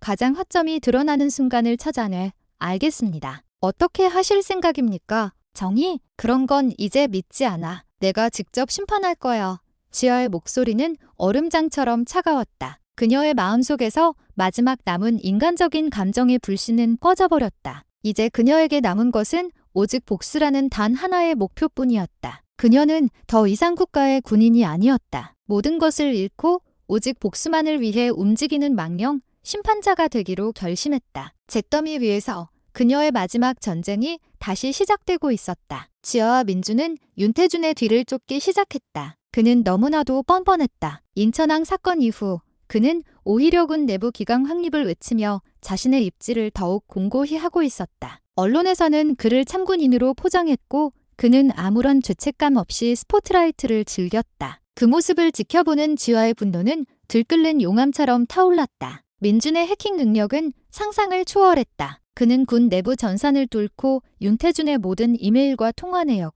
심지어 그의 차량에 부착된 GPS까지 실시간으로 추적했다. 며칠간의 추적 끝에 결정적인 기회가 포착되었다. 윤태준은 며칠 뒤 군의 비공식 별장이 있는 강원도 산골로 비밀 휴가를 떠날 예정이었다. 공식적인 경호 인력 없이 오직 자신의 최측근 몇 명만 대동하는 자리였다. 그곳은 외부와 거의 단절된 그야말로 천혜의 요새 같은 곳이었다. 윤태준에게는 가장 안전한 휴식처였겠지만 지아에게는 그를 심판할 최적의 무대였다. 그날 밤 모든 것을 끝낸다. 지아는 작전 계획을 세웠다. 그녀는 더 이상 군의 전술을 사용하지 않았다. 오직 윤태준을 확실하게 제거한다는 단 하나의 목적을 위해 가장 효율적이고 잔인한 방법을 구상했다. 결전의 날밤, 강원도의 깊은 산속은 칠흑 같은 어둠에 잠겨 있었다. 윤태준의 별장은 산 중턱에 위치해 있었고 유일한 진입로는 험한 산길 하나뿐이었다. 민주는 미리 진입로 주변의 통신을 모두 차단하고 감시 카메라를 무력화시켰다. 지아는 어둠을 틈타 유령처럼 별장으로 접근했다. 그녀의 등에는 저격용 라이플이, 허리에는 대검과 권총이, 그리고 가슴에는 분노가 들려 있었다. 별장 외곽을 지키는 경호원 서너 명은 지아가 지나간 흔적조차 깨닫지 못한 채 소리 없이 목숨을 잃었다. 그녀는 더 이상 상대를 제압하지 않았다. 오직 죽일 뿐이었다. 별장 내부에 잠입한 지아는 창문을 통해 안을 살폈다. 윤태주는 벽난로 앞에 앉아 혼자 위스키를 마시고 있었다. 너무나도 평화롭고 안락한 모습이었다. 저자가 자신의 인생을 송두리째 짓밟은 악마라는 사실이 믿기지 않았다. 지아는 유리창을 깨고 들어가는 대신 조용히 현관문을 열었다. 그녀는 이미 민준을 통해 비밀번호를 알아낸 상태였다. 소리 없이 안으로 들어선 그녀는 윤태준의 등 뒤로 유령처럼 다가갔다. 오랜만입니다. 장군님. 지아의 목소리에 윤태준의 어깨가 돌처럼 굳었다. 그는 천천히 믿을 수 없다는 표정으로 고개를 돌렸다. 그의 눈앞에는 죽었어야 할, 아니 자신이 죽였다고 믿었던 한지아가 서 있었다. 네, 네가 어떻게? 지옥에서 돌아왔습니다. 장군님을 모시러. 윤태준의 얼굴이 공포로 하얗게 질렸다. 그는 테이블 밑에 숨겨둔 권총을 잡으려 했지만 지아의 발이 더 빨랐다. 그녀의 군화가 테이블을 걷어차 위스키병과 함께 권총이 바닥으로 떨어졌다. 이제 와서 발악이라도 하시려고. 지아는 윤태준의 멱살을 잡고 그를 벽으로 밀쳤다. 한때는 하늘처럼 우러러보던 상관이었지만 이제는 그저 처단해야 할 원수일 뿐이었다. 왜 그랬습니까? 당신을 아버지처럼 믿고 따랐던 저에게 왜 그런 짓을 한 겁니까? 지아의 절규에 윤태주는 공포 속에서도 비열하게 웃기 시작했다. 크아 믿음? 순진한 년. 세상에 믿음 따위는 없어. 오직 이용하는 자와 이용당하는 자만 있을 뿐이지. 난 내 놈의 그 뛰어난 능력을 이용했고 내 놈은 멍청하게 이용당했을 뿐이야. 닥쳐. 내 놈의 그 더러운 돈과 권력을 위해 내 오빠를, 내 동료들을, 그리고 나를 전부 희생시킨 거냐. 내 오빠? 그놈이야말로 진짜 악마였지. 내가 아니라 그놈이 먼저 나를 유혹했어. 군의 무기를 빼돌려 거대한 부를 쌓게 해주겠다고. 난 그저 그 제안을 받아들였을 뿐이야. 하지만 그놈은 나를 이용만 하다 버리려 했고 그래서 내가 먼저 손을 쓴 것뿐이다. 윤태주는 자신의 죄를 합리화하며 발악했다. 그는 자신의 탐욕이 아닌 어쩔 수 없는 선택이었다고 강변했다. 지아는 더 이상 그의 말을 들을 가치가 없다고 판단했다. 그녀는 윤태준을 거실 바닥에 내동댕이 쳤다. 그리고는 그가 했던 말, 그가 저지른 모든 악행이 담긴 녹음 파일을 그의 눈앞에서 재생했다. 그것은 민준이 복원해낸 최진우가 가지고 있던 녹음기의 원본 파일이었다. 그 안에는 윤준서가 한지석과 공모하고 최진우에게 자신을 죽이라고 명령하는 목소리가 생생하게 담겨 있었다. 이걸 어디서? 내 놈의 죄를 심판할 증거다. 지아는 권총을 들어 그의 머리를 겨눴다. 윤태주는 이제야 죽음의 공포를 실감하며 바닥에 엎드려 빌기 시작했다. 살려다오. 제발 목숨만은. 내가 가진 돈, 명예, 전부 너에게 주마. 그러니 제발 필요 없어. 지아는 차갑게 말했다. 그녀의 손가락이 방아쇠로 향했다. 바로 그 순간이었다. 별장의 모든 조명이 꺼지고 사방에서 수십 개의 붉은 레이저 포인터가 지아의 몸을 향했다. 창문이 깨지며 검은 복장의 특임대원들이 쏟아져 들어왔다. 그들의 견장에는 익숙한 마크가 새겨져 있었다. 707 특수임무단. 바로 그녀의 동료들이었다. 그리고 그들 뒤로 한 남자가 천천히 걸어 들어왔다. 거기까지다. 한지아 중사. 그는 지아의 직속 상관이자 윤태준과는 라이벌 관계에 있던 이현석 대령이었다. 지아는 모든 것이 함정이었음을 깨달았다. 윤태준은 자신의 별장에 최후의 보험을 들어 놓았던 것이다. 자신이 위험에 처하면 자동으로 군 정예 부대가 출동하도록 시스템을 만들어 놓았던 것이다. 그리고 이현석 대령은 이 기회를 이용해 윤태준과 지아를 한 번에 제거하고 모든 공을 가로챌 생각이었던 것이다. 모든 무기 버리고 투항하라. 이건 명령이다. 이현석 대령의 냉정한 목소리가 울려 퍼졌다. 지아는 사방에서 자신을 겨누고 있는 동료들의 총구를 바라보았다. 한때는 등을 맞대고 싸웠던 전우들이 이제는 자신을 향해 방아쇠를 당기려 하고 있었다. 바닥에 쓰러져 있던 윤태준이 광기 어린 웃음을 터뜨렸다. 끝났다. 한지아, 넌 이제 반역자일 뿐이야. 여기서 죽어라. 지아는 천천히 손에 들고 있던 권총을 내렸다. 하지만 그것은 항복의 의미가 아니었다. 그녀의 눈은 포기하지 않았다. 오히려 이 모든 부조리한 상황에 대한 마지막 저항에 불꽃을 태우고 있었다. 그녀는 자신의 손으로 이 모든 것을 끝내기로 결심했다. 덕도 군도 아닌 자신만의 방식으로. 지하를 둘러싼 공기는 얼음장처럼 차가웠다. 한때는 전우였던 707 부대원들의 총구가 그녀의 모든 움직임을 봉쇄하고 있었다. 그들의 눈에는 동정이나 연민 대신 명령에 따르는 기계적인 냉정함만이 가득했다. 이현석 대령은 승리를 확신한 듯 여유로운 표정으로 지하를 내려다보았다. 한지하 중사, 마지막 기회다. 투항하면 정상 참작의 여지는 있을 거다. 하지만 지하는 그의 말을 비웃었다. 정상 참작, 이 모든 진실을 겪고 난 지금 군의 법과 정의라는 것이 얼마나 허울 뿐인 것인지 누구보다 잘 알고 있었다. 윤태준 같은 악마가 장군 행세를 하고 이현석 같은 기회주의자가 그 뒤를 잇는 곳이 바로 군이었다. 투항은 없습니다. 지하의 목소리는 낮았지만 별장 안의 모든 사람들의 귀에 똑똑히 박혔다. 저는 군인이기를 포기한 것이 아니라 당신들이 군인이기를 포기한 것입니다. 그녀는 천천히, 아주 천천히 윤태준을 향해 다시 권총을 들어 올렸다. 멈춰. 쏘면 너도 죽는다.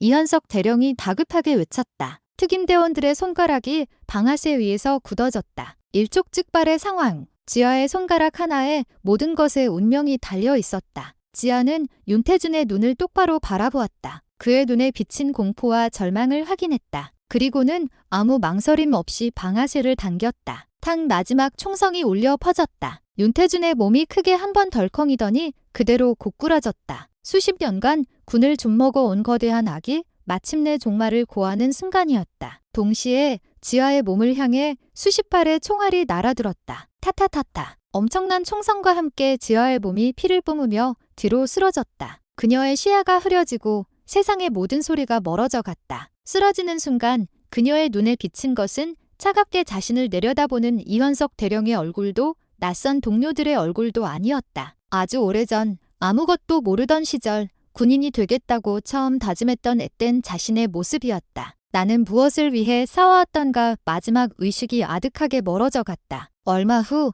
대한민국이 발칵 뒤집혔다. 윤태준 준장이 반역을 꾀하던 부하 한지하 중사에게 살해당하고 한 중사 역시 현장에서 사살되었다는 군의 공식 발표가 있었다. 언론은 윤태준을 순직한 영웅으로 한지하를 극단적인 선택을 한 비운의 군인으로 보도했다. 그 배후에 숨겨진 진실, 한지석과 군수물자 비리, 최진우의 복수극에 대해서는 단 한 줄도 언급되지 않았다. 모든 진실은 한지하의 죽음과 함께 완벽하게 묻히는 듯했다. 이현석 대령은 이번 사건을 성공적으로 진압한 공을 인정받아 장군으로 진급했다. 그는 윤태준의 빈자리를 차지하고 더 큰 권력을 손에 쥐었다. 모든 것이 그의 계획대로 흘러가고 있었다. 그의 장군 진급 축하 파티가 열리던 날 밤, 화려한 연회장에서 수많은 사람들이 그의 성공을 축하하고 있었다. 이현석은 만족스러운 미소를 지으며 와인 잔을 들었다. 바로 그때 연회장의 모든 스크린이 갑자기 지지직거리더니 하나의 영상이 재생되기 시작했다.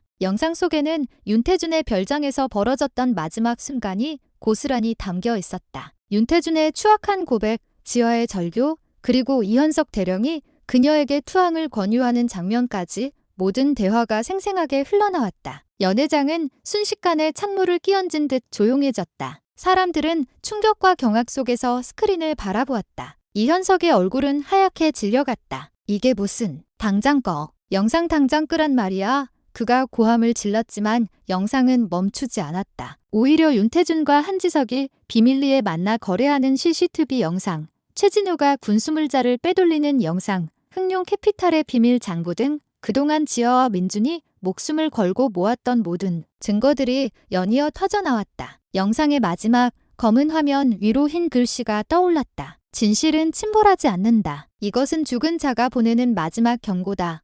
이 영상은 연회장뿐만 아니라 모든 방송사와 언론사, 인터넷 커뮤니티에 실시간으로 퍼져나가고 있었다. 더 이상 막을 수도 덮을 수도 없었다. 그것은 바로 김민준, 그가 한 일이었다. 그는 지하가 마지막 작전에 나서기 전 그녀에게서 모든 자료를 넘겨받았다. 그리고 약속했다. 만약 선배님이 돌아오지 못하면 자신의 모든 것을 걸고 이 진실을 세상에 알리겠다고. 지하는 자신의 죽음까지도 마지막 작전의 일부로 계산했던 것이다. 자신이 직접 윤태준을 심판하고 죽음으로써 이 사건에 대한 대중의 관심을 최고조로 끌어올리고 그 순간 민준이 모든 진실을 터뜨리게 하는 것. 그것이 그녀가 선택한 마지막 불꽃이었다. 그녀는 자신의 목숨을 던져 썩어빠진 군의 심장부에 가장 치명적인 폭탄을 터뜨린 것이다. 이현석은 그 자리에서 체포되었다. 군은 창군 이래 최악의 스캔들에 휩싸였고 관련된 모든 인물들이 줄줄이 법의 심판을 받게 되었다. 세상은 뒤늦게 한지아라는 이름 뒤에 숨겨진 진실을 알게 되었고 그녀의 안타까운 죽음에 분노하고 슬퍼했다. 이것이 그녀가 원했던 마지막 카타르시스였다. 시간이 흐르고 세상을 떠들썩하게 했던 한지아 게이트는 서서히 사람들의 기억 속에서 잊혀갔다. 거역은 심판받았고 군은 대대적인 개혁을 약속했다. 하지만 한 사람의 희생으로 얻어진 평화는 어딘가 위태롭고 씁쓸했다. 강원도의 깊은 산골, 이름 없는 작은 사찰의 한 남자가 찾아왔다. 군복을 벗고 평범한 민간인의 옷을 입은 김민준이었다. 그는 이번 사건의 모든 진실을 세상에 알린 대가로 불명예 전역을 당했다. 하지만 그는 후회하지 않았다. 그것이 자신이 존경했던 선배를 위해 할 수 있는 마지막 의리라고 믿었다. 그는 사찰의 작은 납골당으로 향했다. 그곳에는 한지아라는 이름이 새겨진 작은 유골함이 안치되어 있었다. 군의 공식적인 묘지가 아닌 민준이 개인적으로 마련한 그녀만의 공간이었다. 선배님, 저 왔습니다. 민준은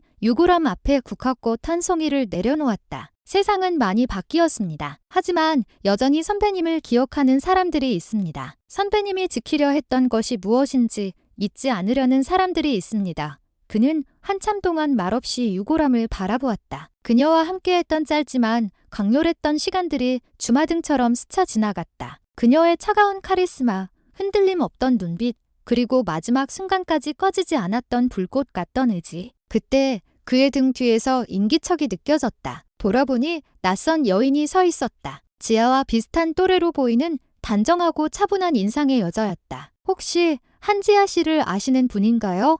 여자가 조심스럽게 물었다. 네, 당신은 누구십니까? 저는 기자입니다. 이번 사건을 처음부터 끝까지 취재했습니다. 하지만 군의 방해로 기사를 내지 못했죠. 그러다 얼마 전 익명의 제보자로부터 모든 자료를 받았습니다. 당신이었군요. 민주는 아무 말도 하지 않았다. 여자는 고개를 숙여 인사했다. 감사합니다. 당신 덕분에 묻힐 뻔했던 진실이 세상에 나올 수 있었습니다. 저는 앞으로 한지아라는 군인이 왜 그렇게 싸워야만 했는지 그녀의 진짜 이야기를 책으로 쓰려고 합니다. 그녀를 잊지 않기 위해서요. 두 사람은 한동안 함께 서서 유골함을 바라보았다. 이름도 얼굴도 모르는 두 사람이었지만 한지아라는 이름 아래 하나로 연결되어 있었다. 민주는 사찰을 내려오며 하늘을 올려다보았다. 맑고 푸른 가을 하늘이었다. 지아가 그토록 지키고 싶어 했던 하늘일 것이다. 그녀는 비록 비극적으로 생을 마감했지만 그녀가 남긴 불꽃은 누군가의 마음에 옮겨붙어 꺼지지 않는 횃불이 되었다. 먼 남쪽의 논산, 작은 읍내시장의 철물점은 오랫동안 주인을 잃은 채 방치되어 있었다. 셔터에는 녹이 슬었고 간판은 색이 바랬다. 마을 사람들은 가끔 그 앞을 지나가며 비운의 남매를 떠올렸다. 한때는 평범하고 성실했던 철물점 주인과 휴가 때마다 찾아와 뻘을 돕던 착한 여동생의 모습을. 그들의 이야기는 그렇게 전설처럼 남았다. 비극으로 시작해 비극으로 끝났지만 그 과정에서 보여준 한 인간의 저절한 투쟁과 신념은 잿더미 속에서도 피어나는 한 송이 꽃처럼 사람들의 마음속에 영원히 지워지지 않을 깡